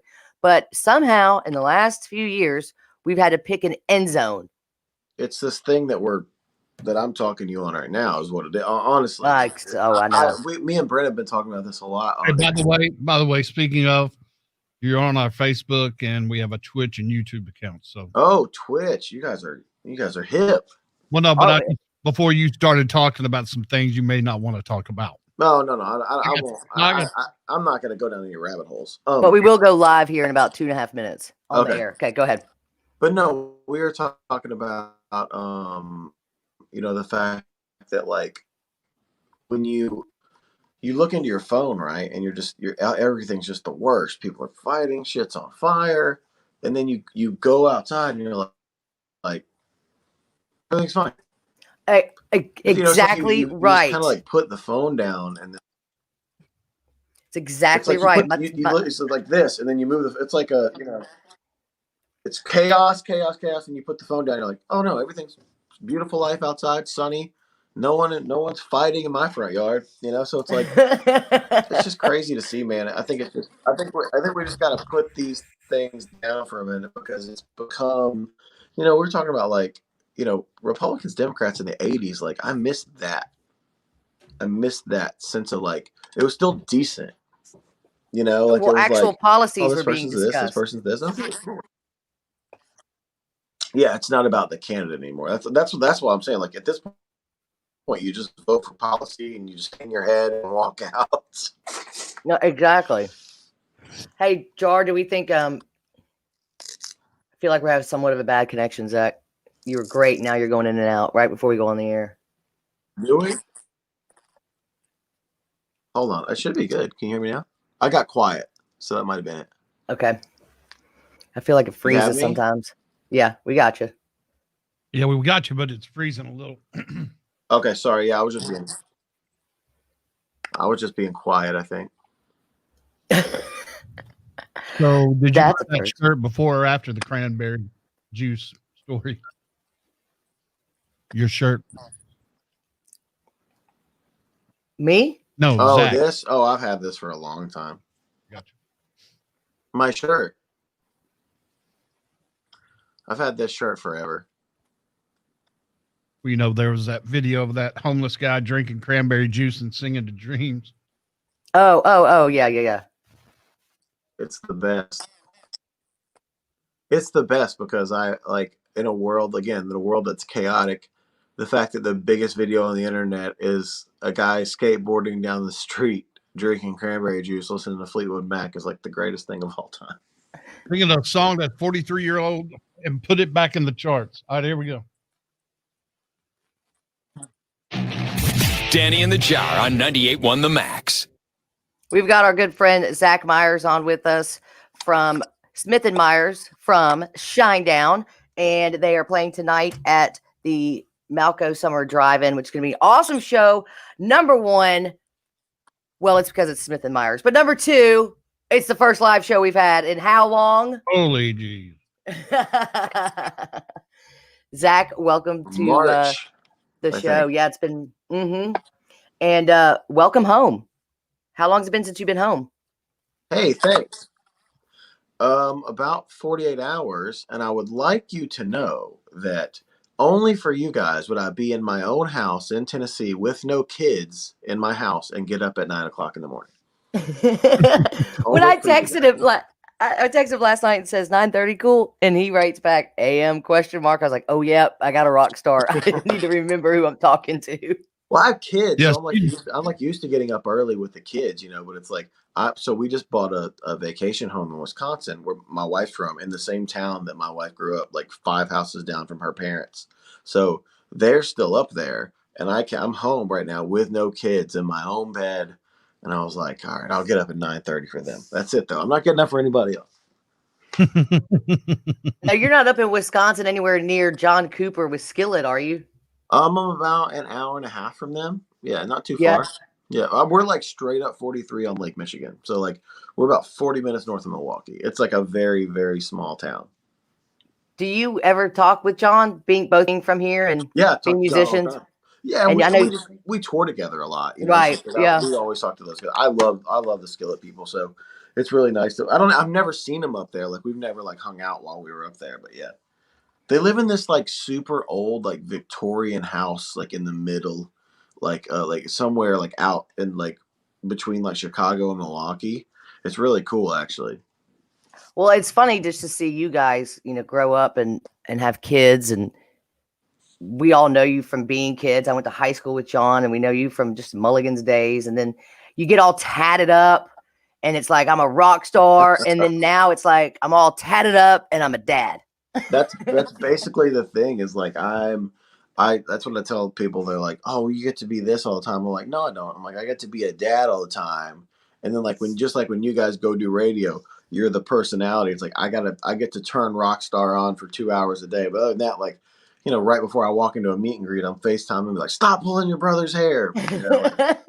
So it's like that's Yeah, it happened about an hour ago because I'm still at home and Jarman's at the studio. We got to stay in two separate rooms. So I'm broadcasting from home and he can hear it. And he's like, everything okay? I'm like, yep, just trying to get the 5 and 7-year-old dressed for school. Yeah, that's how it goes. I got 2 and 4, both boys. Both. It's so funny because they look like you pulled them straight out of Santa Monica.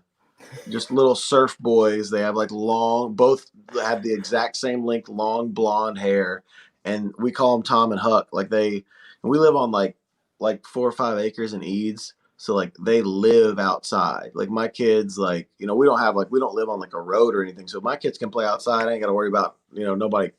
I ain't got to worry basically. So they sit outside. I meant from when the sun comes up till when the sun goes down, and they'll catch frogs and snakes and God knows whatever else, and they just bring them in a big bucket to me, and I'm like, okay, please stop. Yeah, I don't know what happened the older I've gotten, but I am disgusted with animals or bugs or anything outside. They'll chase me with the locusts, and I'm screaming bloody murder. But like you said, they'll catch about anything, especially like colds. Love colds. They love catching colds. Yeah. That's our favorite thing to catch, actually. Talking to Zach Myers of Smith & Myers, who are going to be playing at the Michael Summer Drive-In. Smith is Brent Smith of Shinedown, and Zach, of course, a member of it. It's so weird hearing you talk about kids with shoulder-length hair, and I'm just sitting here and remembering me as a kid with shoulder-length hair. Yes, like and just hearing your voice. Like if nobody has heard you in a long time, just speaking. That wasn't the little kid that I ran into for years and years and years. Oh, it's still the same kid. I just woke up, so that's what my voice sounds like. Normally, I'm up here, maybe a little bit, but no. Yes, that's the guy. No. It's weird for me too, man. It's like being in Memphis still. This is just still home for us. We're never gonna leave here, but it's like just being around and seeing people I grew up with, and like, man, I remember you when you were, X or whatever. And I was like, yeah, I still feel like that kid, So, our merch guy and our security guy are staying at my house right now because we all came in early just so they can hang out by the pool. And it's just, we're just in cold places. So it's nice to be somewhere where it's warm. And our merch guy was saying, he came up with a theory that you stop aging at the first year you stop touring. So I guess I'm going to be 14 for the rest of my life, which I'm okay with. I guess. All right, you mind hanging out with us for just another? No, minute? I'm here. I'll do as many segments as you want. I'll be the news person. Oh, that sounds perfect. And Smith & Myers, you're not mad enough. Song is climbing the charts pretty quickly, Zach. I don't know if you know that. I didn't know that. It is. It's been on for 4 weeks, and it is climbing up there quickly. Here it is. It is Smith & Myers. They'll be playing tonight at the Malco Summer Drive, and it's called Not Mad Enough. It's on 98.1 The Max. Clear. Is Haley still helping you? Yeah, he'll be there tonight. Yeah, you're 28 on mainstream after just 4 weeks. That's awesome. When we didn't think the record wasn't, no offense to present company, the record really wasn't made for active. It was just kind of, we made the record, and it was like, we were, once we listened to it, we're like, oh, this probably isn't like a rock record. And then it's doing really good, man. It's, it's weird because the subject matter of the song and, we really don't talk about politics publicly, but to me, the song's just about right and wrong, right? And I was wondering who would play it and who wouldn't, And what you were just talking about your phone. Have you seen the Social Dilemma? Yes. Oh yeah. Danny texted me one afternoon. She goes, quit watching repeats of movies and TV shows and put on Netflix. And it took me 2 or 3 times to get through it because I was laying there and I fell asleep. But by the time it ends, man, you just don't want to pick up that phone anymore. Man, I got off Facebook a couple months ago just because I really got tired of watching dumb people argue with other dumb people about shit they knew nothing about, And exactly, and that's what that movie was about. Those algorithms are just insane. They're made for that. You got to think about that. And I think that should be like required watching. Like you should have to watch that, I think, because I got off of it just because honestly, man, it's been better for my mental health to just not be on there. Well, I got to tell you too, Zach, that in that show or that documentary makes you pause, because I went to Google something on my phone the other day and I was like, why? They're going to give me what I want to hear. They're going to give me everything I want, and I can't get anything unbiased or the truth. So what helped me with that was I couldn't understand why these kids were protesting and out in the street, and so what they were so mad about. And then you watch that and it's like, well, they've been fed your feed. Yeah. They put in at, let's say 16, 17 years old in their phone, conspiracy theory. Well, for how many years now have they been fed that America sucks and this and that and blah, blah, blah, blah, blah. Yeah. Why wouldn't they believe it? Well, yeah, and it's that's the strange part of it is that they can there's an old John Mayer lyric, and I'm a huge John Mayer fan, but it's probably one of my least favorite John Mayer songs, which is "Waiting for the World to Change," where he says, "When they own the information, they can bend it all they want." And it's like that's the truth, like when they can do whatever they want. They own it. It's their people. It's their news conglomerate. It's like it's just scary, man, to live in this world where it's like you don't know what's real or not. Like it's like this strange alternate reality. And then, like you said, you'll see some of your friends just start posting stuff, and you're like, "Where are you getting that from?" It's insane, man, and they believe it, right? And then, like you say, put it down and just go outside. Go outside, man. I got kids, so with the kids, man, the Facebook was really like that thing was like it was making me irritable. Watching other people argue, it was like draining me, and I was just like, man, I texted Morgan, our social girl, and I was like, I'll text you what to put on my Facebook, but I'm deleting it from like all my devices. Right. It had nothing to do with the documentary. I knew. Listen, it wasn't nothing in that documentary I didn't already know. Like I was like, when you talk about, Easton baseball bats, and then everything in your Instagram feed is bats, yet you were just talking about it to your wife. We know they're listening. Okay, so have you been in this studio before? Yeah. Okay, so I'm sitting at the control board, and when Danny and I first started, we were doing afternoons, and I was over there, and we're just having a conversation, not on the radio, but just on these microphones.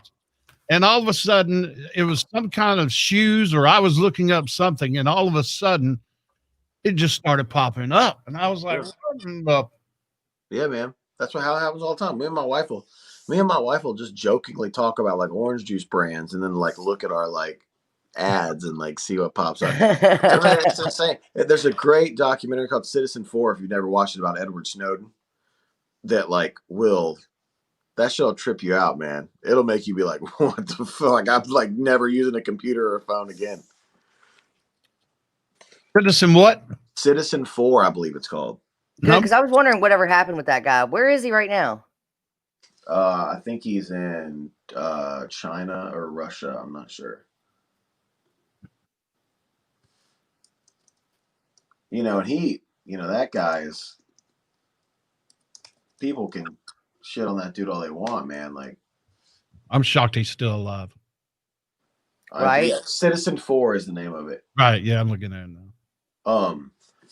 Yeah, I am too. But you know what, man? It's like he didn't do it to me. Like that guy might have done the most patriotic thing you can do, is tell the truth and go, hey, man, this is what the government's doing to normal people. Like it's crazy. And like, listen, like I'm also not. I don't think I'm too boring for the government to want to listen to me anyway. So it's like I'm not really worried about me, but they're just gonna hear me talking to my kids. That's how I feel too. I never cared about this Big Brother until I realized they were controlling what I was reading. That's kind of like the thing about the Facebook thing, though. Is like I said that to people too. I'm like when people started coming out about this coronavirus thing, I'm like, I'm like, imagine the ego of thinking that you're important enough to get microchipped. like you think they want a microchip? You're like, what? You go to a fucking Target in the gas station? Like nobody cares. No one cares that. But hey, as with having children, wouldn't you love your kids to be microchipped? I'm all about it. Microchip them up. Yeah. I would. Do you know how much? I might gain a lot of weight. Like a taser in there though too that I can just fucking zap them. or zap whoever's taking them. But Yeah, that'd be great. Taking them to school and dropping them off, I would probably gain a few pounds because I wouldn't be worried all day. Yeah. You know what? I mean, but y'all's kids aren't old enough, but mine is like a damn junior high or a junior in college, and his mom still tracks wherever he is. You have a child? No, I have a friend of mine. I'm sorry. I was like, what? No. It finally comes out. Zach Myers gets Jarman to confess to the biggest secret he's had. Right. No. If there's anybody in this planet who doesn't need to spawn, it's this guy on this microphone. Hey, man, I thought it was me too, but here we are. Oh, well, what Danny was talking about around 8 o'clock, her girls have been for as long as we've been doing this, they have been fantastic. But today was the first time one walked in crying about the other, and then she looked at the clock and we had about 10 minutes. She goes, all right, I'll be back. Yeah. And then she came back and she goes, but I wouldn't have it any other, because I asked, like she said, I said, everything good? She goes, yes, it's everyday life, but I wouldn't change it. Being a parent, people kind of misunderstand this. I think if you're a parent, you'll get it. But if you're a good parent, right? It is the worst thing you can ever do to your own heart. Like I cry once a week for I cried the other day for like 45 minutes because I picked up my son and he felt heavy. Like literally, I just picked him up and I was like, "You're not." He's 4 years old. I'm like, "You're not." I just picked him up and I was like, "You're not a baby. You're heavy. Like you're a dude now."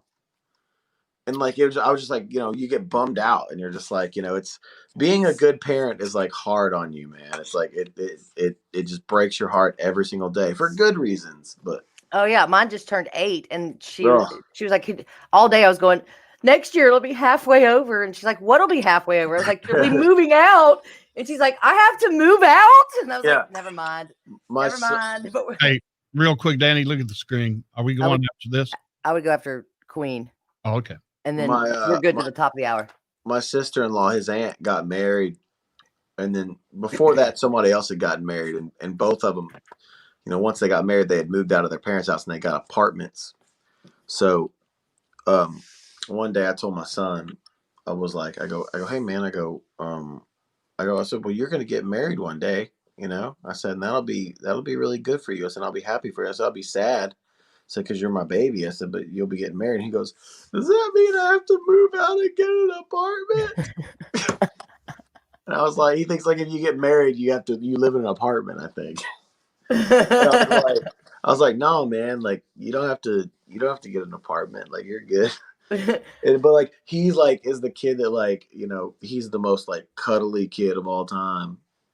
And I'm like, man, I hope you like always want to do this. And he's like the sweetest person. He's like, I'll always want to do this. And so the other night I made him record it on my phone and say that. I'm like, this is a binding contract, kid. That you say, even when you're big, you're always going to want to snuggle with your dad.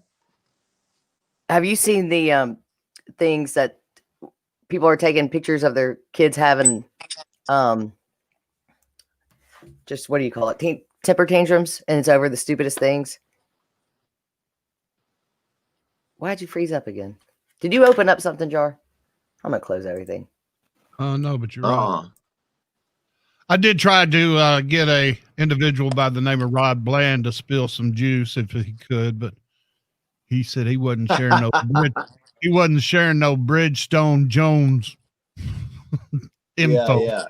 Yeah. I almost, when Daddy talked about John, I was like, well, what about that other guy from Houston High School? Oh, Rod Bland. How's he been?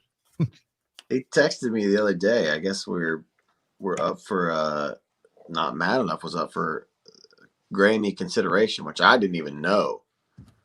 But that's pretty cool, man. Like that's awesome.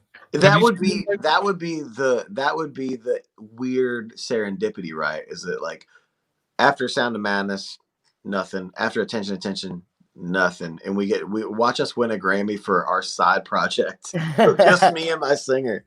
Have you seen Rod lately? Yeah. That dude's gotten stout. Yeah, man. He works out in kickboxing down the street from me at Yorkshire and Quince. Yeah, I think him and Kelly English go there together. Yeah, I've seen that. Correct. Yeah. I went the opposite, dude. I got fat during all this. Yeah, the last time I saw him, I think it was just starting, and that was when I brought him tickets to Jerry Lawler's for wrestling, but then he gave them back to me because you had just called him. Well, he called me. Well, all right, there we go.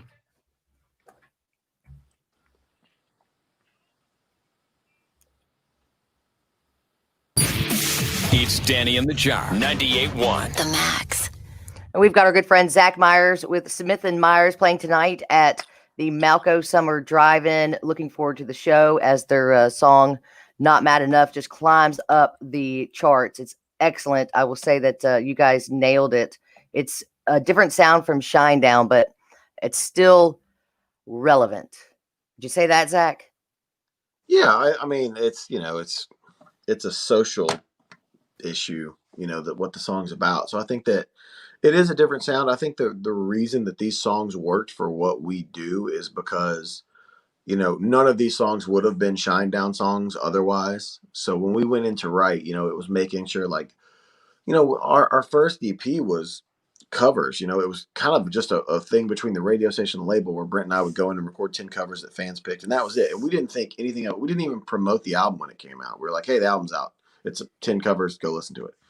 And so for this one, it was like we finally got to come up with a sound. And it was cool because there was no rules. When you've never made a record before of your own music can be whatever you want it to be. So it felt really good to kind of have that freedom. With Shinedown, a little bit of a pressure cooker. You got 27 singles, and when Billboard, the pressure is really on when Billboard goes, hey, kid who grew up in Memphis going to see shows, you now have the most rock number ones of all time. And you're like, wow, I'm sorry, what did you just say to me? Yeah, it still feels fake, right? It's like, doesn't feel real to me, because I'm still such a fan of music and try to think that I'm the same kid that grew up in Memphis, Tennessee. And that it's like, you're like, oh yeah, you just beat Tom Petty and Van Halen. Like you have the most number one rock songs in Billboard history. And you're like, that's not real. Right. I wish we would have thought of this because the audio, we got a trip out of it this summer. For whatever reason, we were playing Casey Kasem's last sign off. Oh yeah. And Shinedown had the number one hit. Yeah. The last number one hit for Casey Kasem. How cool is that? People ask me all the time. They're like, what's one of your biggest career highlights? And I'm like, some of the people are like, oh, was it this? You've had, you sold 18 million records. You've had this many number ones. I'm like, Casey Kasem's last song, the last thing he said was "Here's Shinedown." I was like, as a kid, all I listened to in my parents' car was Casey Kasem. Right. I was like, it was so surreal. And we got to know his daughter and stuff. And then when he passed, it was really sad. But he'll never announce another last song. Like that was it. We're like the last thing he ever announced. So let me tell you, cool. Having the most songs or whatever, that first award you talked about. Yeah. I got chills when we talked about the Casey Kasem just then. Man, it was just so cool. Like I remember that it was his last show, and I didn't know if the song was number 3 or number 2. I didn't think it was number 1 because I think we were it was either the Jonas Brothers or like Beyonce or something that we were kind of battling out with, right? So, first off, we were the first rock band on that chart in 10 years. And then when the song went number 1, it was like, what is it was just such a weird time. We weren't even nearly at our best then, Brent was still overweight and he was still on drugs. So it was the fact that this stuff kind of intersected and we were my favorite part was I remember always getting Rolling Stone, in the back of Rolling Stone, it had the top 40 chart. And I was just when it went number 1, I was like, man, somewhere there's 8 pop stars sitting at home going, who the is Shinedown? Right. You know what I mean? And I was like, that's the best part of it for me. Oh, yesterday we talked about a article in Loudwire, the magazine, and it talked about songs that artists hated to play live. Like Zeppelin, Robert got tired of Stairway to Heaven. Kurt Cobain hated Smells Like Teen Spirit, and Slash says the only reason he likes playing Sweet Child of Mine is the reaction it gets afterwards. I mean, you don't have to name a song, but Are there any? It's pretty easy to name, honestly. What are they? I have to. There's a caveat to this. Simple Man is it, but here's what I'll say though. I'll never not play it. You know, we have hardcore fans who are like are really hardcores. You know every song, right? They're like, you could easily, you know, we got 28 singles. They're like, and we can only play about 20 songs a night. They're like, you could replace this and put a song we like in there, blah blah, or whatever. And I'm like, listen, it is. And it's the same thing, right? Slash said, like, the reaction that gets and the joy it brings to people, like, and here's the point of it, and I don't think this is being cocky or braggadocious or anything like that, but it's like someone in our audience, you know, we've been blessed enough. We play bigger places now, arenas and amphitheaters. So it's like someone in that audience has waited their entire lives to hear us play that song every night. At least one person has watched the YouTube videos thousands of times and heard him sing that. And they've waited their entire life to be in a room with other people and hear that song. So I'm always going to play it. It just gets old to me just because it's like, you know, I love that original version of that song and I love our version of it. But it's like, but then there's also like Fly From the Inside. I'm like, how many times can you put? And we don't really play it anymore. We haven't played it in like 2 years. But, you know, that's really it. I really, you know, I feel like you should just write songs you enjoy so you never have to get to that point, right? And I kind of feel like that's what we've done. Do you have any cover songs that you love to cover? Yeah, so Smith & Myers is a lot of covers. On the record, the one that just came out last Friday, we did Never Tear Us Apart by NXS, which is one of my favorite songs. So it's my death song. It's going to be played at my funeral. That's very dark. It is so dark, but if you listen to the words now and go back and listen to you singing it or sing it, my girlfriend told me this. She's like, this is my funeral song. And I was like, I'm sorry. You better die before me because I've just stolen it. Holy moly. I never thought of this as a death song. I can't. It was his funeral song as well. Like, if you remember watching his funeral, they played that song. And it's just a good song. So I like doing that. When we were doing the record, Brent wanted to do Unchained Melody. And I was like, man, listen, I'm from the South. There's already there's 3 versions of this song, and they're all 3 the greatest version of all time, right? Like Righteous Brothers, Elvis, Otis Redding.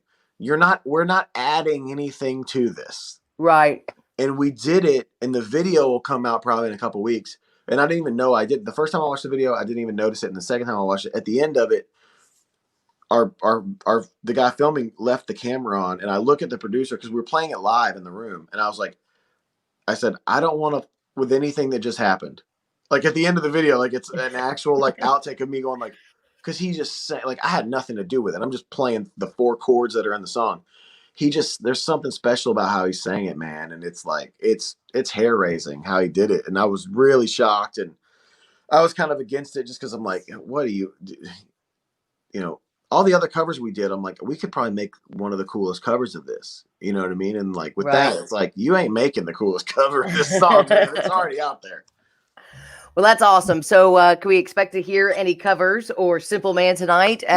You'll hear both. You'll hear covers and Simple Man tonight. That's awesome. This is Zach Myers, our hometown boy. Thank you so much for coming by and chatting with us today. And that's Smith & Myers tonight. The doors open at 6:00 at the Malco Summer Drive-In. A few tickets are still available, so get them now. And we'll see you tonight. And we got a little surprise for you, Zach. Oh, good. I appreciate you being on with us, Bubba. What are you about to play? Please don't play like...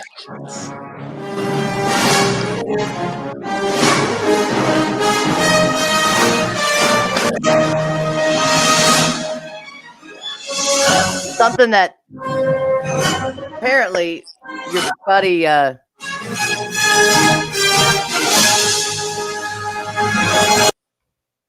Jarman, this is how he runs a board, very sloppily. Let's try this. This is what you sent. I just sent it straight to you. All right. Put it in queue for him to hear. Horrified. Oh, it's a good thing, buddy. All right, Jar. I sent it to you like 10 minutes ago, for heaven's sakes. He can ruin a break like nobody else. Here we go. Our first #1 back in 1970 was Mama Told Me Not to Come by 3 Dog Night. And we've got one more song to go. The number one song in the USA for a third week is Second Chance by Shinedown.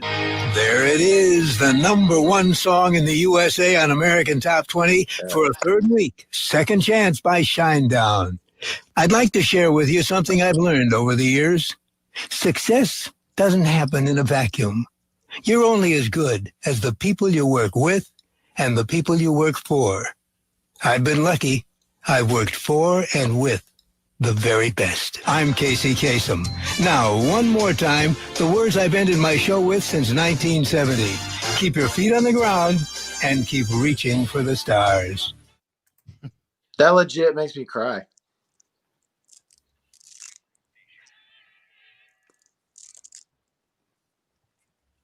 If we've learned anything about you, it's that you're a crybaby. That's crazy. It's crazy to hear that because like that voice is like so like iconic, you know. You can hear it. Okay. Yeah, I knew about the record about Tom Petty and all that, but I totally forgot about Casey Kasem. And it's cold as crap in this studio. And when she reminded me of that Casey Kasem, I just got chills on the back of my arm. Yeah, that's why I was showing you my arm. Like as soon as he started talking, I was like, I've heard that clip. I've listened to that clip so many times. It's like it feels like the first time I've ever heard it. Every time I hear it, it's crazy. I said, church didn't end for me with amen. It was him saying that, Casey Kasem, because it always would be over right after church was over, too. Yeah. And you'd get so mad when you'd get in the car and like just miss like whatever the top song was. Like, man, Mom, we were at Piccadilly too long. Yeah. I love Piccadilly though, man. Yeah, my wife makes fun of me so bad.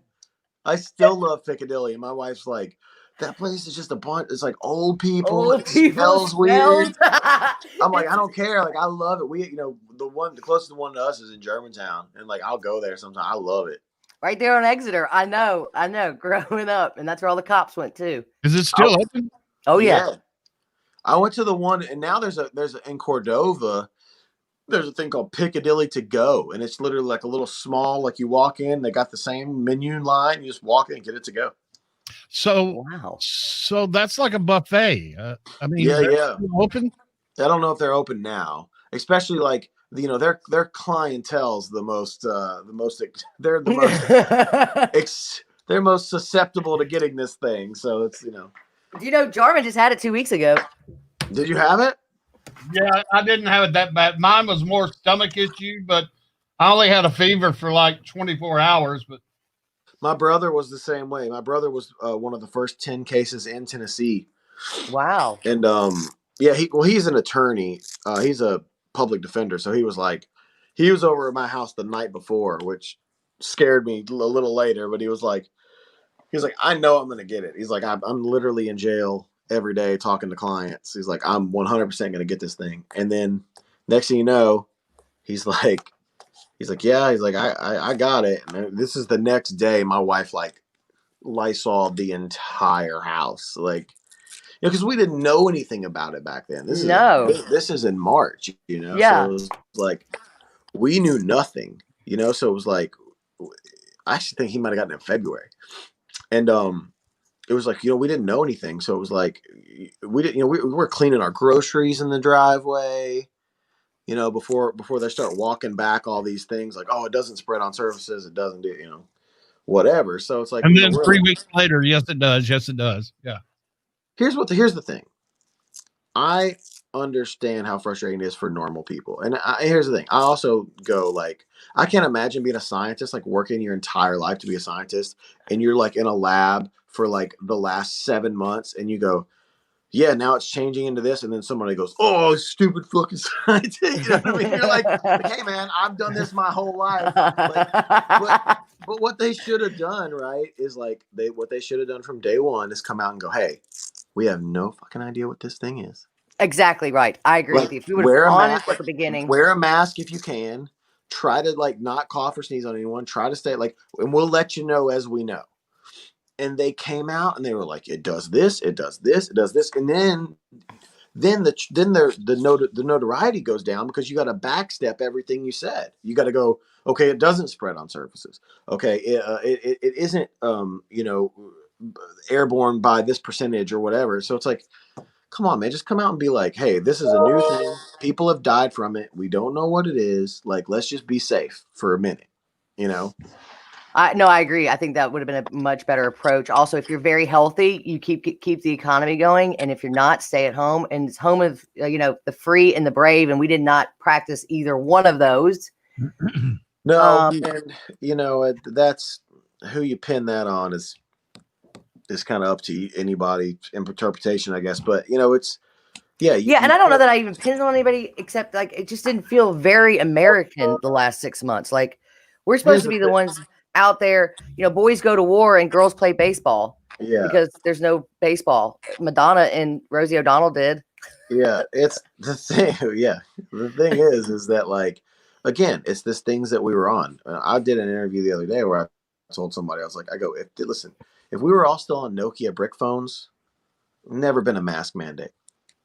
Well, there wouldn't have been this fear, and listen, I'm not a coronavirus denier. This is a real thing. My brother had it. I've had people I know die from it. And actually die from it, not like have it and then they died of a motorcycle accident and then they got put on their death certificate that died of coronavirus. Which has happened till June, they changed it in June. But listen, it isn't the death sentence that everyone thought it was. And it's like if we weren't on these phones, if this was pre-cell phone, nothing, the economy wouldn't have shut down.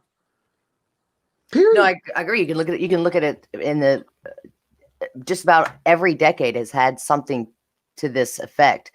Zika virus, Ebola, like all these things. It's like we were just staring into our phones at the right time, and it freaked everybody out. And now, it sucks for me because it's like, listen, I've enjoyed the forced vacation of being home and being with my kids, but at the same time, right? Like, I was the first person to not be able to work, and I will be the very last person to go back to work. You're right. So, the one question that we ran out of time for was how we discussed talking about social media and it being and how you got off Facebook for a while. And I knew you'd gotten off Facebook, and for whatever reason, you popped up yesterday because my phone knows, because we've been over here, I'm sure, talking about Zach Myers. Hey, let's book Zach Myers. And Britney Spears' picture pops up and it says, have we not figured out we need to help this person? And then I tried to Google, because I haven't kept up with Britney, but she's been in our show prep. And my phone wouldn't let me Google her. What's going on with her? I just think her dad is like keeping her like drugged up and like, for this conservatorship or whatever. And that I think that she's like really like reaching out in these videos. I'm like, listen, I believe in some conspiracies, but I'm not the dude like who has a tinfoil hat and thinks that Bill Gates is trying to microchip. You know what I mean? Like, there's some I believe in, and there's some I'm just like, I can't believe how you like. It has to be so exhausting to believe all this shit, right?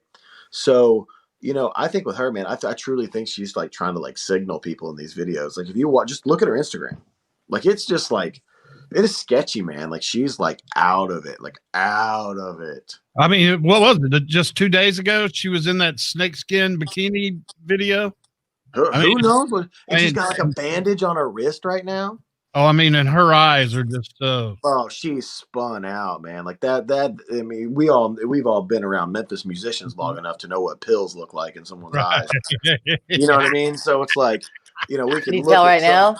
We can look at somebody and be like, and like be like, all right, this person's spun out, So This getting up at 4 a.m. is really getting to me, Zach. I hate mornings. I can't do it. I can't do it. Hey, it's like we had Steve Gorman on, drummer for Black Crowes. He does our night show, and he joined us like 2 months ago or so. And he goes, "How do y'all get up at this ungodly hour?" Yeah, and it was like 9:30. Yeah, we have him on at 9:30 too. I mean, I know, because everybody's like, "Well, are you gonna have him on like 7, 8 o'clock hour?" I'm like, "They're not up. No, we push it to the last 2 segments." 9:30 is kind of normal for me now, just because the kids. My kids used to sleep till noon. He said, "Well, I have dogs that need to go outside anyway, but I don't go back to bed." Yeah, no, I'm up now. I'm about to go vote, and then I need to go vote, and then I got a million things to do today before the show. So. Hey, have you seen Mystified by the NXS movie? Yeah, it was cool. It was kind of weird. I didn't feel like I didn't know everything already. There's stuff I didn't know. I didn't know about the losing sense of taste and smell. I only knew that because I went down a rabbit hole about 6 months before it came out. And I mean, it was like, and you know, I don't know. I'm not convinced he, hung himself not on purpose. Oh no, I'm not either. That's one of those ones where I'm like, there's a lot, that Bob Geldof thing is weird too. If you go down, down that rabbit hole, man. And when you've lived in Australia all your life and you go to a hateful city like London, I'm sure that can, sure it sucks beyond belief. Yeah, for sure. So that's the question.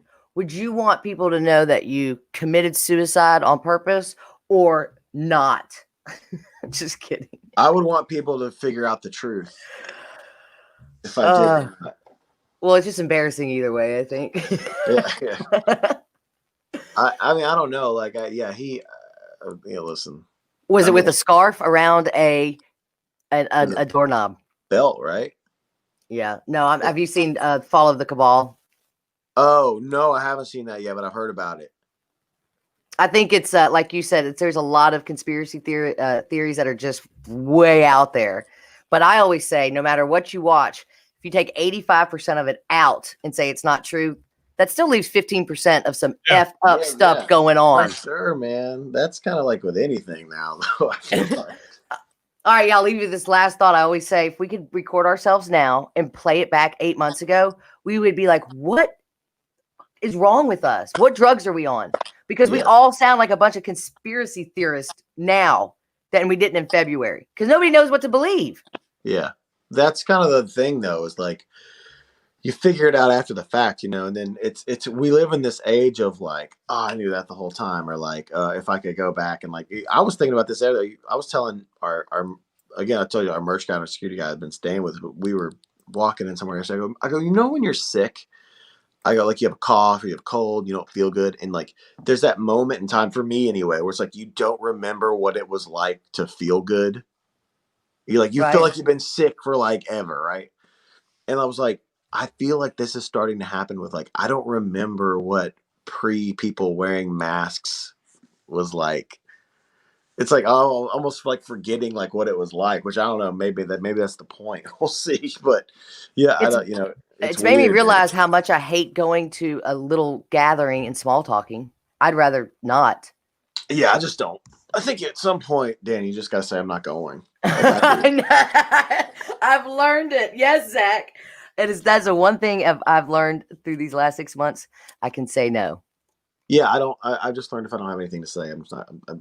I've become, as I get older, I've become the quiet person in the room. Who just is like, when I'm spoken to, I'll speak. And that's the most daring thing ever is with your child on your lap on the side on the court side of the Grizzlies games, and I'm like, Zach, what are you gonna do when that 6, 8, 10 guy falls on your child? Yeah, it's sketchy, right? So like, I always have a plan, like move him out of the way. But it hasn't happened yet. I tell you what, his mother texted me one time when we were at the game, and I was looking down at my phone and almost caught a ball to the face. And I literally looked up in time, caught the ball, and it would have hit him too. So yeah, it's weird. I'm ready to get back to basketball though. We'll see. I was actually just there yesterday on Vernon's podcast, and so it was like weird being back in the Forum. I was like, oh man, I can't wait to come back here and watch games. Oh, I bet it was. All right, we're gonna let you roll. All right, see y'all. Hey, tell Ela hello, okay? All right, see y'all later. Yeah, we'll see you tonight. Thanks, babe. All right, we got. Okay, what did you ask me? Sign out.